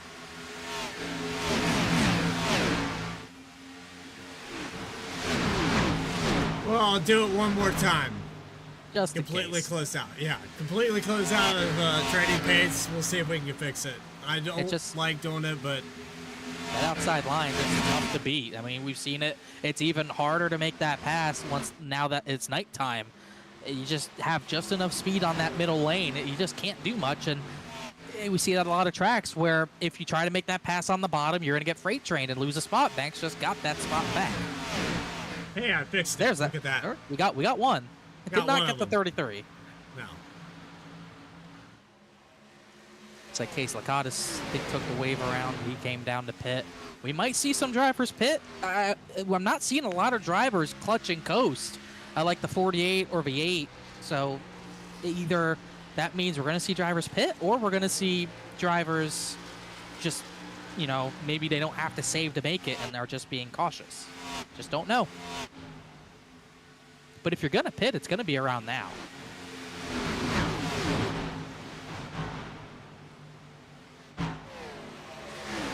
This is exactly what we saw earlier in the race. Yeah, everybody fighting amongst themselves for second spot. Like a 10-car battle for second. Earlier it was for like 12th. And he got Austin Belke in the mix trying to get a lap back, passing all these guys. Jeff Wright just able to cruise. Oh, he's cruising, but he's also on the clutch pedal, which tells me it's still in that gray area if they can make it to fuel. That was the closest Cabot came to clearing off the bottom line. And, you know, draft isn't too strong in these cars, but it still plays an element. You would think the 48's still going to get worse fuel mileage because he's on his own, no draft to work with like these other guys. It's Chandler's pits. Banging doors for second again. This is tight stuff. And Austin Belke wants to go, but he doesn't want to get in the middle of this. Oh, big slide job right here. 17 pulled up right in front of him. That's how you got to get it done. He got loose. Belke is going to get the run. He will get clear. Lakatos following. I think they're actually fighting for a position, so it matters, but Cabot kind of shut the bottom off. But that's what he needed to do. He got a good enough run in the turn number 1 where he could just overdrive the corner and slide up in front of the nose of that 98, but he didn't get a good run off of 4 because he had the 50 on his back bumper, but Shepard chose not to fight it.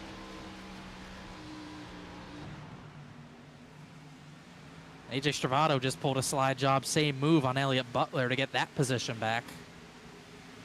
How about Ryan Carlisle? We have not seen him a lot in the top 10 tonight, it seems. Carlisle started in 15th position. It's been a struggle all night long, but kind of the same boat as Elliott Butler.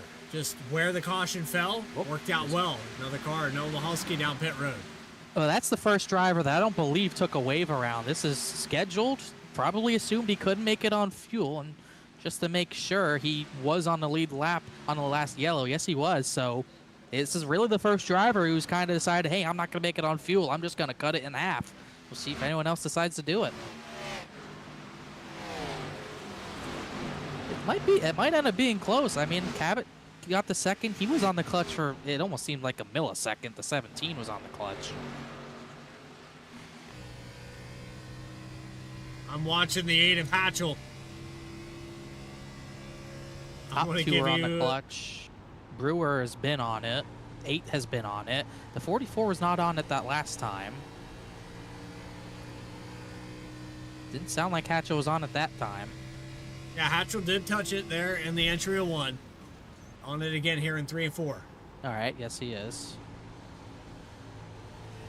Did not sound like the 44 was, although, actually no, he was in the 3, so kind of picking and choosing right now. Some of these guys might be. Probably getting close to that line. How many times we've seen a long race at Charlotte come down to 1 gallon of gas? Not even a gallon. Basically fumes. 2007, 2018. Probably more than that, honestly. I don't want to show my age again, Connor. I think I've done it enough here on VSPEED. Who cares? 1999. I believe it was the 99, actually. Joshua Banks, he is probably tired of having to dive to the inside of this 98 car.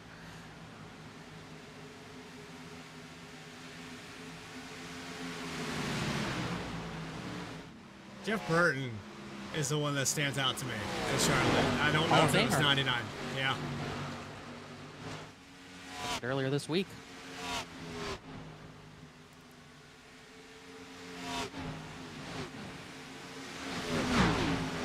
That 48 is on the clutch for, you know, really a good 2.5, 3 seconds entry of every corner.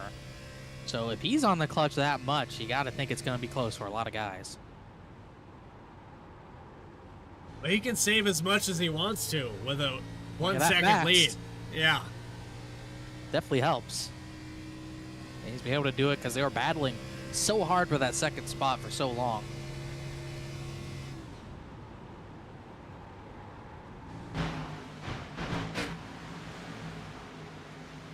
Keep doing what you're doing. Lucas Oil 48 has pulled out 1.2 seconds. J.R. Shepard in a battle with Joshua Banks, the top 5, fighting amongst themselves.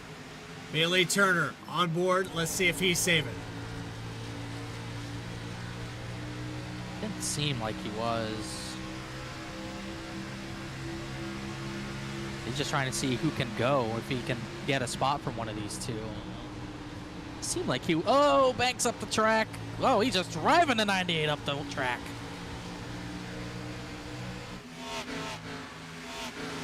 Wow.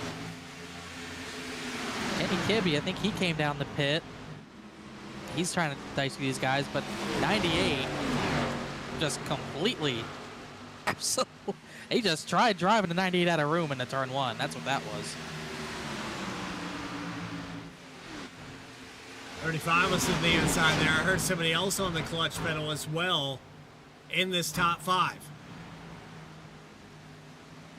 Kenny Kibbe, I don't know when it happened. He did pit, just like the 03 did. He's got some right front damage, but he's another one who's decided to just cut his losses, not save the fuel, and just take that extra stop.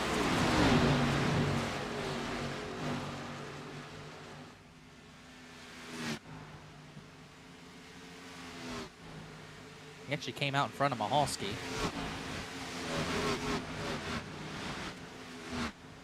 Janowski down for service. Would not be surprised if he was another one who maybe did a wave around. Had a good night going. Yellow just didn't fall his way. He did pit at the yellow.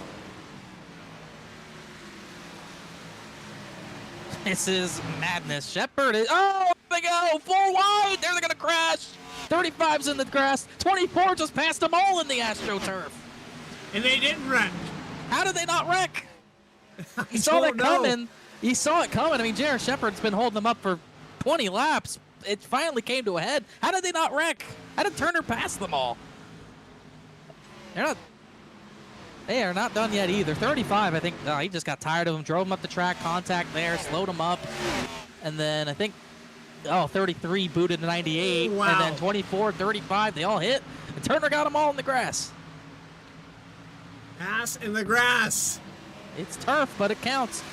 You know, they all check up, and I think the 33, you know, he's on the gas trying to go, hits the 98 right there. And it kind of cost him because he had the lift for it. Look at this. That is unreal.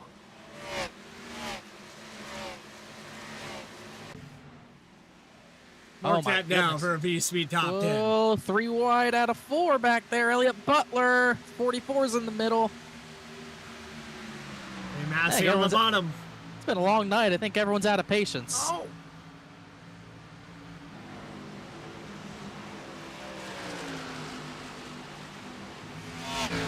This is getting dicey. Oh, Massey just ran, it kind of just looked like he ran Philip Brewer out of room that time. That did not work out for Banks either, because it cost him, instead of getting the 1 spot, it cost him about 4.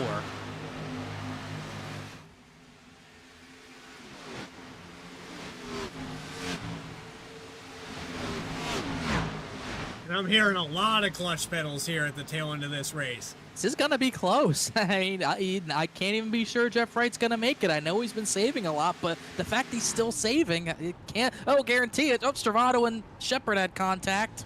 9 had some contact. They're still straight. We're going to keep the camera parked right here. Yeah, this 98, he just has been a little bit too slow on this long run, and it's been costing him. 33 and him at contact. Oh, 35 put him in the wall.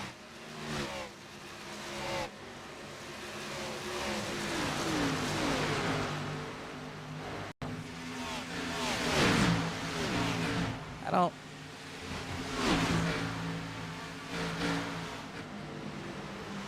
And then 98 kind of looked like he took a swipe at him in the 3 live, but he didn't hit him. But I don't know. 98's slow. He hits him, no doubt.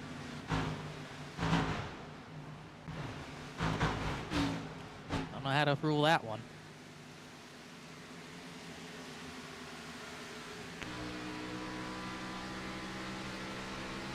Chaos is not over by any means.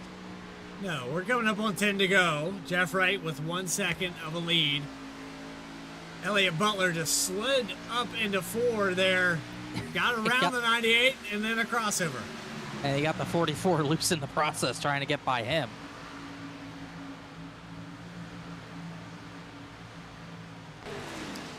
Come on, Butler. You got to make me right for one thing.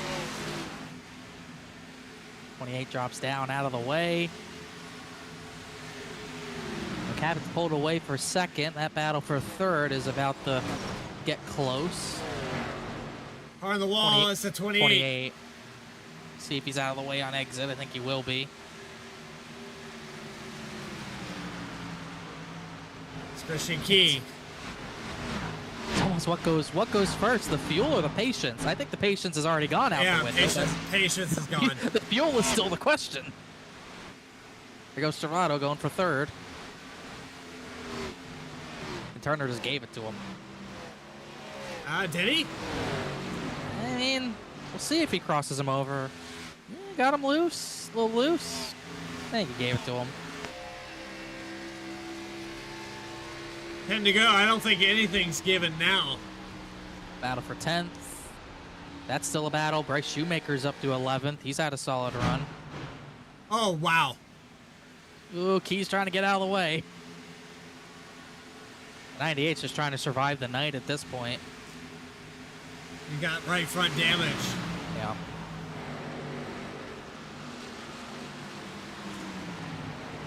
This race stays green. It is all in the hands of Jeff Wright. He has led 139 of the 190 completed when he comes around. Not over yet. That's, gap, don't know who can make it. That gap's been coming down just a little bit. Not a lot, but it is under a second. It's the closest Adam Cabot's been in a while. And it's just these two at this point. Serrato a little bit too far back to play a factor. What? Still on the clutch pedal. Yep. Still working that. As is Cabot. And Cabot was in it for a long time.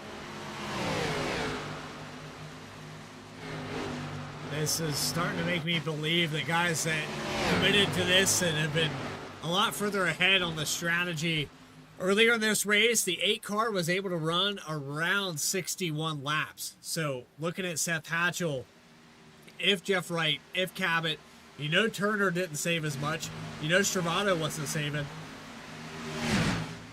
I want to say Ryan Carlisle might have a chance, but man. Wait and see. I mean, we know Philip Brewer. He's back to 8th, 5 seconds back. We know he was pretty much the first one doing it at the front of this field. Obviously, Jeff Wright, how much did he save? He was on his own the whole time, able to save as much as he wanted. I can't imagine he would run himself out of fuel, just how dominant he's been.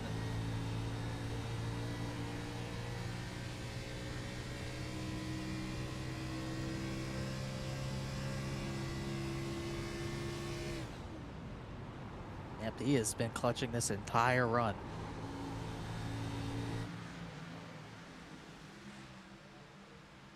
Bringing the energy for 300 miles. We're not there yet. Jeff Wright, does he have enough fuel to make it to the end of this race? We knew it could be a fuel mileage race.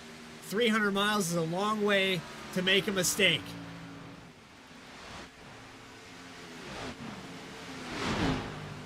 That gap has kind of increased the past few laps. Cabot just it hasn't been gaining anymore. Travado's not gaining anymore. Carwell did get by Bailey Turner for 4th.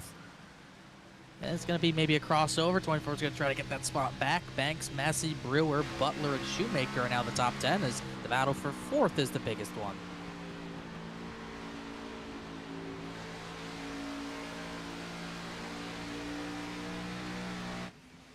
Dakota Floyd has worked his way up to 15th position. Garrett Shepard with that right front damage has fallen all the way back to 16th. Has the 28 just behind him. Kenny Kimmy would be the next car, but he is about 7 seconds back in the 14 car. He's the furthest up who actually made a pit stop, and he's still 20 seconds back of the 48. If somehow everyone ran out, if just a decent amount of people ran out, he'd be in a decent spot. 17 gained a decent amount of time the past lap. It seemed like he cut 2 or 3 tenths out of it. I don't know if the 9 pushing the 17 down the straightaways, maybe that's playing a factor. That gap has come down a lot. It's below a second. You really don't know until we get to the end of this race who's got what amount of fuel. I mean, 48 could just be playing it safe. I mean, these guys have been saving this entire run. 5 to go, now 4 to go. Lead Banks down up to 4th. 9 tenths. Banks up to 4th, past both Turner and Carwile. I think Jeff Wright's into the green here. I mean, he probably doesn't really want to have to do another restart. Remember how it went last season. Did not work in his favor. Yeah. Still saving, though. Lead down to half a second. It's all about who cuts it loose first. I mean, if you're the 17, whether you're on the number or not, you got to try to get him. Maybe try to run him out of fuel. These guys back here fighting for 4th position. Ryan Carwile to the inside. We know the 71 can get it done at Charlotte. Trying to see if he could get that spot back. Banks got 2 for 1. Just doesn't seem like Carl's going to be able to make that pass.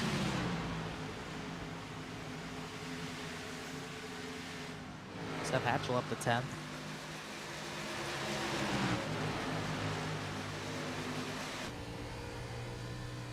Hatchell pushing the car now. It's got about a second up here to Elliott Butler with 2 to go. No, it just seemed like at this point, I think the gap, you made it this far, whether you run out or not, you're going to get a decent finish out of it, you would think. I just don't think Cabot has enough to challenge that 48. Really, no one has tonight. With over 140 laps led, Jeff Wright will take the white flag in the long race at Charlotte Motor Speedway. The team boss 300 comes down to the final mile and a half. Jeff Wright on the clutch pedal, 0.7 of a second ahead of Adam Cabot. The 48 car on new equipment in a throwback scheme to Kyle Busch. The 48 into 3 and 4 for the final time tonight. He will get the victory by over half a second. Jeff Wright finds another way to victory lane in Season 6. Cabot second, just didn't have enough, but no one else did. That is exactly what we expect week in, week out from the 48. He is just inevitable.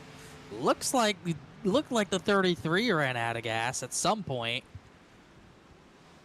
He lost a few positions, maybe to Ray Massey. So it had some guys run out there, but the 48 had every single drop to work with.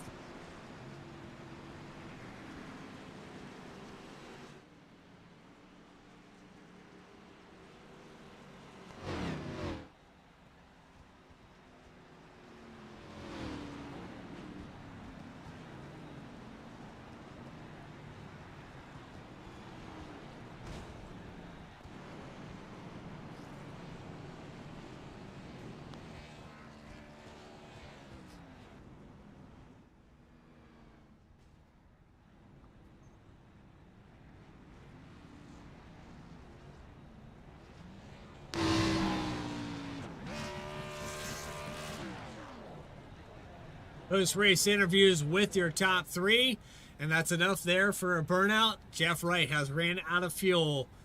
That was it.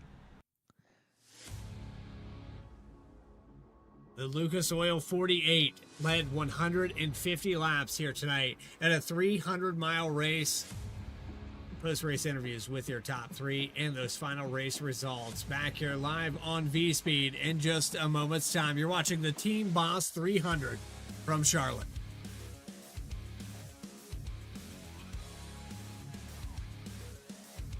It's lap one of a 24-hour event, and you're in the hot seat. You and your teammates have spent weeks practicing together, finding every 10th. A good race comes down to this moment, on making the right call here to avoid this crash. Team Boss helps your sim racing team get organized and prepared without all the hassle. Organize your driver roster. Get all your paints in one place for everyone to access. Link or upload all of your setups. Poll your drivers and see who wants to participate in an upcoming race, what car they want to drive, any availability issues, and more.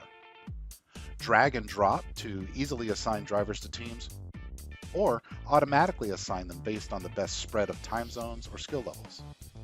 Create dynamic stint schedules that can be adjusted mid-race and take pit strategy into account, all presenting everyone's local time.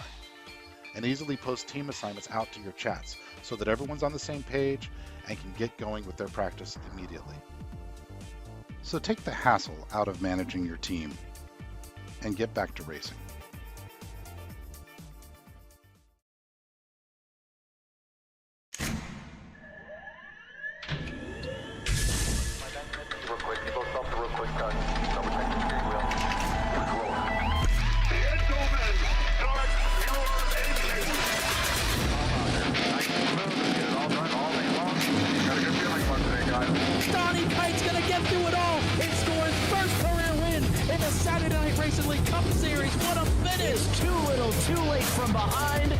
Sebastian Marin, your first repeat top split winner of the qualifying series.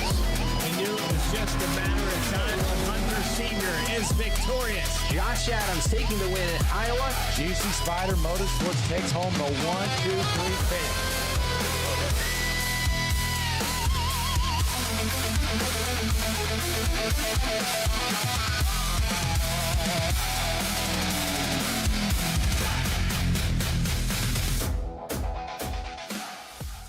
Drivers, start your printers. To keep pace with the ever-changing landscape of marketing and advertising, let Clark Print Shop help you spot the trends and keep you in front of the pack with all your color printing needs. From business cards to invitations, menus to mugs, we can print anything you need on paper or your choice of over 3,000 promotional items. Visit www.clarkprintshop.com to browse our online catalog and place your order today, or call us at 276-889-3426. For a limited time, use the code iRacing for 23% off your first purchase. The staff at Clark Print Shop looks forward to handling all your color printing needs. Introducing Tractor USA, the best way to buy and sell premium ag and construction equipment. Tractor USA was designed to be straightforward, simple, and affordable with zero commission and live auctions every week. Tractor USA auctions offer the finest selection of pre-owned tractors, combines, and other ag and construction equipment from across the United States and the world. Simply go to tractorusa.com to get started today. Walking and rolling costumes started when my son Reese was born with cancer. So when I was 3 years old, I got my first wheelchair. And he wanted to be Wall-E for Halloween that year. And so I knew you couldn't buy a costume to go on a wheelchair at that time. So I knew I had to build one. My dad ended up building a Wall-E costume out of a Dell computer box. When we were all finished, he loved it. We took pictures of it and shared it on social media. So many people started sharing it that we started getting requests from people we didn't know. In 2015, we decided to build them for other kids because people were asking, hey, can you build them for my kid? So we started the nonprofit organization, Walking and Rolling Costumes, and we build costumes for kids all over the nation, free of charge to the families.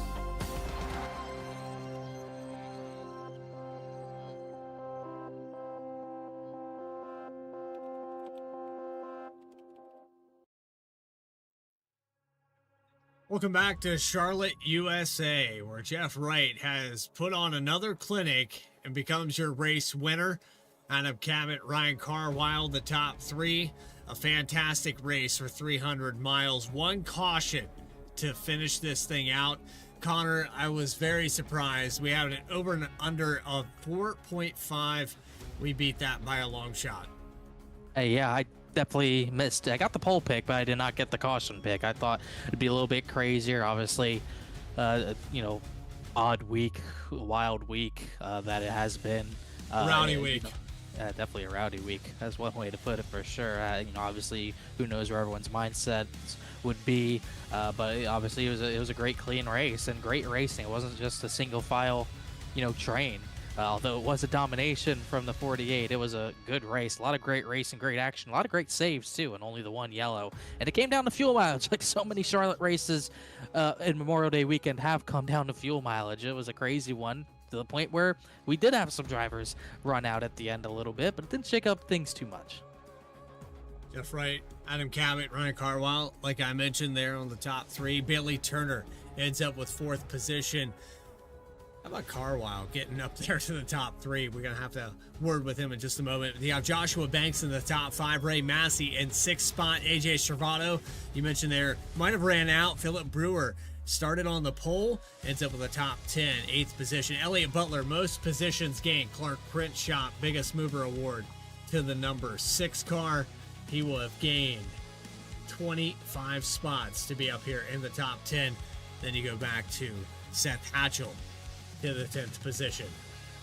Car gets the top 10 out of this race for sure. I don't know if anyone else ran out, but Stravato, I definitely heard him say that he ran out for sure.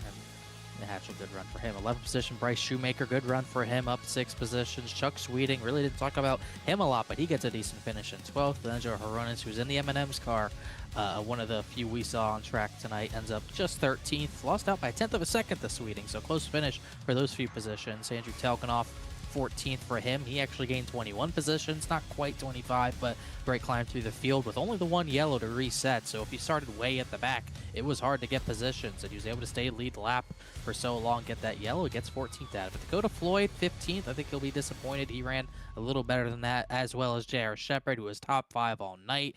Little contact late with the 35, relegated him down the order. It will be his day soon, but it just wasn't today. Kenny Kibbe, he decided not to save the fuel. He was one of the few drivers who actually pit on that last run. Did not end up working out. He only got back up to 17th. Eldon Storr, 18th position, got the lucky dog on the one yellow. Noah Mahalski, 19th, another driver who pit. And Justin Ritchie, first driver, 1 lap down, ends up 20th. Christopher Hodges will finish in 21st position with Casey Lakatos in 22nd. Max Cost on the new equipment, 1 lap down. This continues the trend with Austin Belkey, 1 lap down as well. Drivers that needed a caution, Matt Shanoski going to finish 25th. Caleb Weekly, an out of the ordinary day in this season 6. He's going to end up 26th position. Keith Shoemaker going to round out the cars, 1 lap down. Brian Chambliss and the 9 will finish in 28th, 2 laps down. Julio Villalobos, a name we haven't said in a while, will end up 29th. And your top 30 with Tim Shanoski. Yeah, he ran better than that too, Shanoski. It was unfortunate he had to pit near the end as well. John Sanu, 31st. Some of these drivers, a lot of drivers finished this race. I believe only 4 to 5 didn't. Roger Lavick, 32nd. Brandon Wallace, 33rd. Michael Jones, who sped on the first round of stops, 34th. Ben Lafter, he had his internet or PC, the sponsor of the race, obviously. He only got the yellow so late, and he already gone 5 down, but he persevered, got some spots out of it to get 35th. Christian Key, who was in the wall, 36th. Stephen Davis, who had that incident into turn 1, 37th. Chad Klinger, who had contact with Joshua Banks as well. He was running well. It ends up at 38th place. And Rob Hamp ends up 39th in that number 18 car. So it's now time to talk to your top 3. And Jeff Wright, Adam Cabot, Ryan Carwile. But the one that stands out the most is going to be Jeff Wright. 150 laps led. And we'll pull Jeff Wright into the broadcast booth. Jeff, you got brand new equipment this week. You got brand new racing here with a 300-mile race. How does it feel to win a crown jewel event in season number 6. Man, it feels awesome. First and foremost, huge thanks to Ben Laughter with Team Boss for sponsoring this event. That's awesome that he was able to do that for us, man. And I feel so bad for him. I saw he disconnected out really early. So really unfortunate for him, but super excited to win a special race and a special event like this, especially on this Memorial Day weekend in this awesome Kyle Busch scheme. And got to shout out Kyle Peacock for putting this together for me, with really short notice. He did a really good job on it. And, this paint scheme of Kyle Busch, actually got to watch him race this very scheme at Auto Club Speedway for the last ever Auto Club Speedway race in the NASCAR Cup Series. Watched him win, and we were actually a fan that day. We won't say why we were a fan, Bradley, but we benefited monetarily, I think that's how you say it, from that race. So we cheered for Kyle Busch that day, watched him win in that scheme, and sat around some Kyle Busch fans. So I'll never forget that day for sure. But yeah, it just feels awesome to get a win here at Charlotte, especially a long race like this, 200 laps. I'm wore out. Everybody has a moment there, and this race, within the week. My standout is Darlington with Kevin Harvick, but everybody has a race that you can go back and talk about Kyle Busch. But let's talk about your race. You were on fuel. You were on the clutch pedal. You had a lot going here. You got the lead very early in this race, and you had set sail. That caution coming out there with Chad Klinger and Joshua Banks, it really changed the strategy.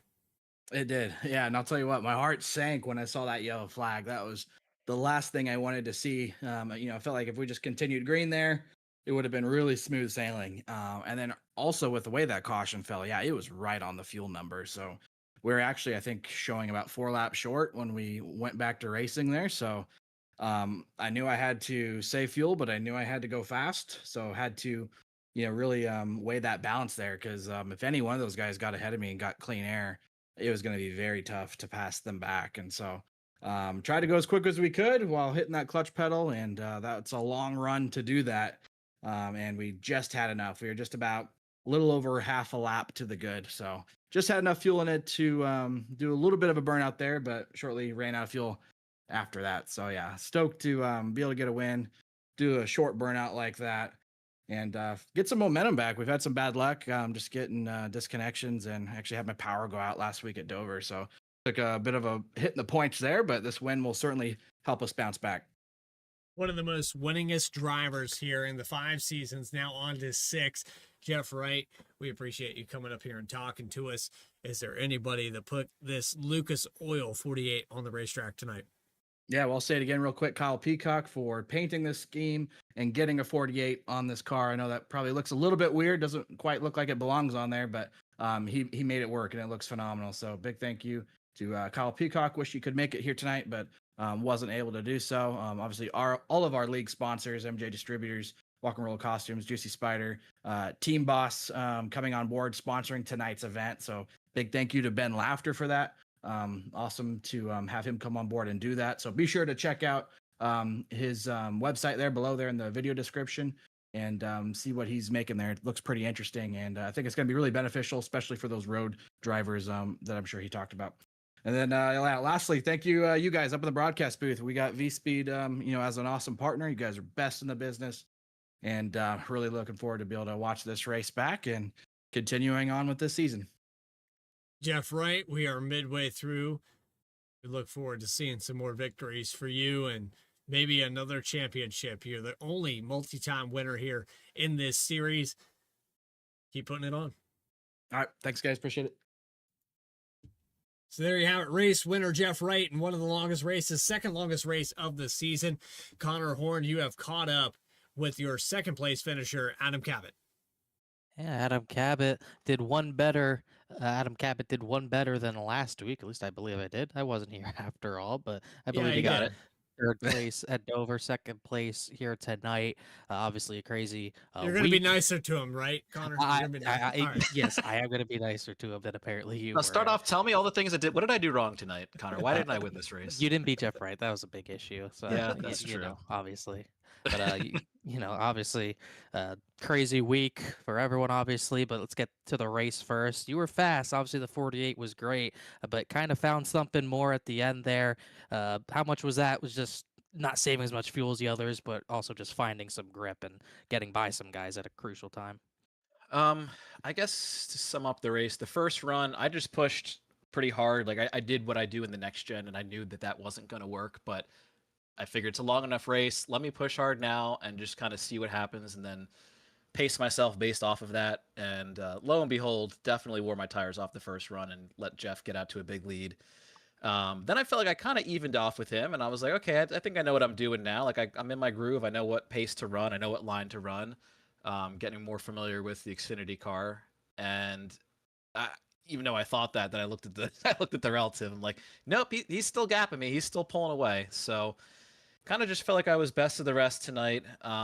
The last run, actually, really proud of myself because I'm horrible at saving fuel, and we were all like 2-3 laps short there, and I was clutching and coasting. I would say the vast majority of that last run, probably 3/4 of the last run, and finally kind of got in a groove and figured out how to fuel save better. It only took me like 15 years to learn how to do it, but I was a little optimistic that since Jeff was in clean air the last run and not in the draft and fighting dirty air and all of that, that he'd be burning off more fuel. So I finished like 0.2 gallons to the good. And, I wanted to go up there and really push and get close to him and see if I could kind of force him into burning more fuel than he had. But I knew that I was really too close myself to do that. So I just tried to kind of stay within striking distance and then go hard the last couple laps there. But I mean, it's hard to kind of one up Jeff on any part of a race in this Xfinity, or sorry, O'Reilly's car. I'll get it eventually, but yeah, he's just a master at this craft in this car. So like I said, very happy with my performance here. And then obviously, yeah, getting to what really matters now. It was really cool to see everyone come out here with the same idea of running Kyle Busch cars. Still, honestly, just I don't think really has sunk in for anyone, but to see, I think, almost every single car out here tonight running Rowdy schemes was very cool. Yeah, in a Rowdy Energy paint scheme yourself. Fittingly, you led 8 laps of this race, and a lot of drivers in the real world have been able to share the track with them, and you're maybe one of the few that have been able to share the track with them in a league, not specifically this league, but when Monday Night Racing League was going around. I know you posted about that moment you had with him as well, that he was another driver you didn't really have an answer for, like the 48 tonight. Yeah, exactly. Yeah, I mean, I definitely cherish that moment, even as it was happening in the years that followed, but especially now with everything that's happened. Yeah, it was a huge privilege to get to race Kyle Busch in Monday Night Racing for, he ran the majority of the season, and it was so cool to watch him because, like I said in that Twitter post I made, like he never played any video games growing up. He just, basically raced everything from a very young age, and never did anything in the sim or sim racing until COVID. And he had literally just started for a few months and joined Monday Night Racing. And of course, everyone knows he's like one of the best all time, most wins all time in NASCAR. So, but to see him adapt to sim racing so quickly was really cool. And to even though it's virtual, just to be out on the track and just see how he places the car and just how calm he is in every situation. Like he just, even when he doesn't have the experience on the sim, he just knew exactly what to do. And yeah, referring to that moment at Vegas, so his home track on iRacing, and it's like a pinch me moment. He's first, I'm second, I'm chasing him down, and I'm like, I want to be able to say that I ran down and passed Kyle Busch, and I got to his bumper and just could not get to him. So looking back, probably more fitting that way. Makes it more of a a cooler moment, cooler story, but certainly something I'll never forget. And definitely, as far as getting to his bumper, not being able to pass him, you join a lot of drivers in the real world that had the same issue passing him, true champion of the sport. Also joined the list of drivers who got the bumper from him earlier in that race. So. That's an honor in itself for sure. As obviously a great moment. I saw that on Twitter earlier today, Adam. Obviously, second place, but obviously different situation. Maybe not as tough as it was last week at Dover, but a good run for you. And anyone else you want to thank or shout out? No, honestly, just of course all all thoughts and prayers to the Bush family, Samantha, Braxton, and just the whole NASCAR community. It's going to be, yeah, it's going to be interesting moving forward. But yeah, just I don't know. Like I said, still processing it, but thoughts with the Bushes. I think we're all processing it for sure, and we'll try to get through it as a community together. Thanks for talking to us, Adam. Maybe we'll see you next week at Nashville. It is concrete, so maybe it plays in It your is favor. concrete, so. But we'll see either way. Thanks for talking to us. We'll see you soon. All right, thanks, Connor. Yes, sir. What a cool story. I didn't even know that. I didn't Yeah. even know that. So Came across, the Monday Night Racing when that was still a thing. I saw it came on my. 'Cause Adam was one of the few non-real life drivers in that league. I think he actually got through another league to be in that. He was in Kyle Busch. He just couldn't pass him. I saw that him post that a few days ago. It came up on my feed today, and I think it was a great story. I'm glad he's able to share that. Yeah, it's really cool to talk with guys that race with the real life counterpart, and I know it kind of brings that even more home, right? Because we have so many people here that participate. They watch racing, and we're sitting here. We're kind of doing it for pretend, right, Connor? But at the same time, 6 seasons in SNR, and you've got guys that have participated with guys in the real life. The Nashville I mentioned earlier in the broadcast, that's because of real life stuff and with Chase Elliott's team. So I got a cool opportunity with that. It's really cool to see how much sim racing intertwines with the real life. And, mentioning all of these drivers out here running 300 miles, it's very similar to what you would see in the real life world. And Ryan Carwile, in our third place finisher, he knows what it takes to get it done here. Ryan, just short, man. I admire the strategy. It's worked out here before. You have the 71 car in third place here tonight. Yeah, I think I pretty much just managed to save just enough fuel without over saving, without losing too much time, and other guys waited till the very end to try to save, and I was able to sneak by a couple of them. I think that's what made the big difference at the last run. You go back through this race, you were in the top 10 a few times. There was a lot of strategy being played early. Then that caution comes out and shakes it all up. Now it's a fuel save.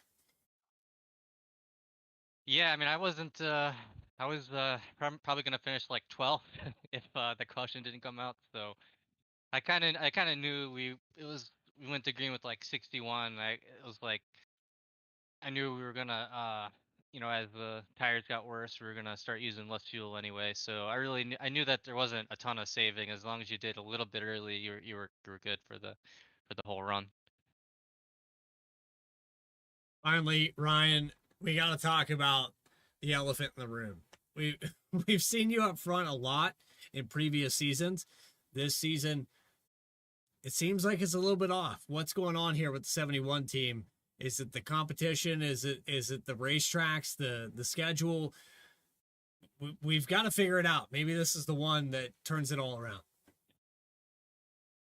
Yeah, that would be nice, right? I mean, I think kind of hard to tell from season to season, but it does seem like especially in this league, the competition just gets better and better every season. I remember in the first season, like if you survived the race, you'd finish top 10. But here, in this season, if I finish top 10, it's a good race. So I think especially the competition. I don't know, maybe the car, but I don't know. Car seems fine. Well, the car seems fine. You seem fine. Third place finish here tonight. Got around, I believe, 7 cars here to end up in the top 3. Is there anybody you have to shout out to put the 71 on the podium?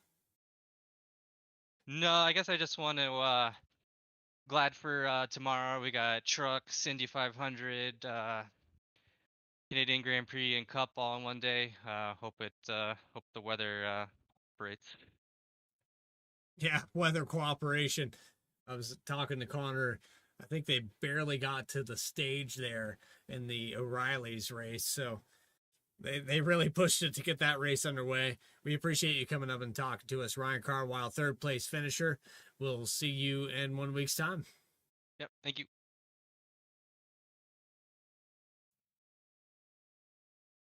So it was a long one, Connor, but not as long as it could have been. Could have had a lot of cautions. Ultimately, we end up with just one.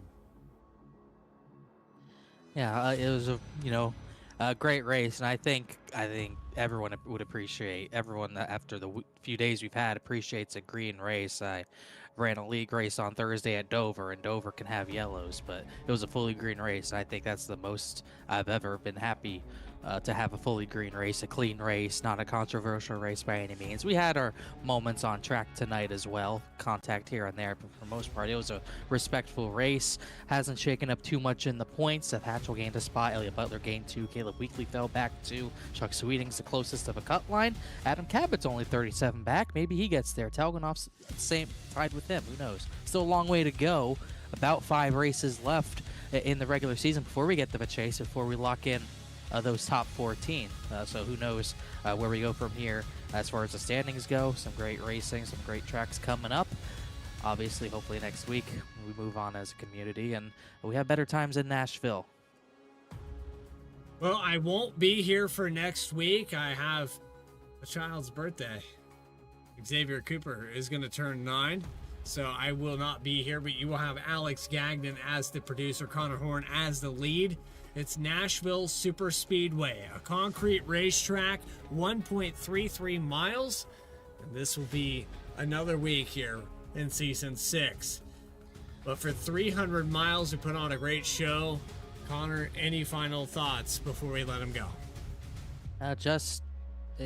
Good race, and the season's been pretty good. We had maybe a few tough races to end on here and there, but a lot of green flag running as of late, all the way back to last time. I think I was commentating at Texas. Pretty clean race at Dover, and obviously 1 yellow and 200 laps tonight was great.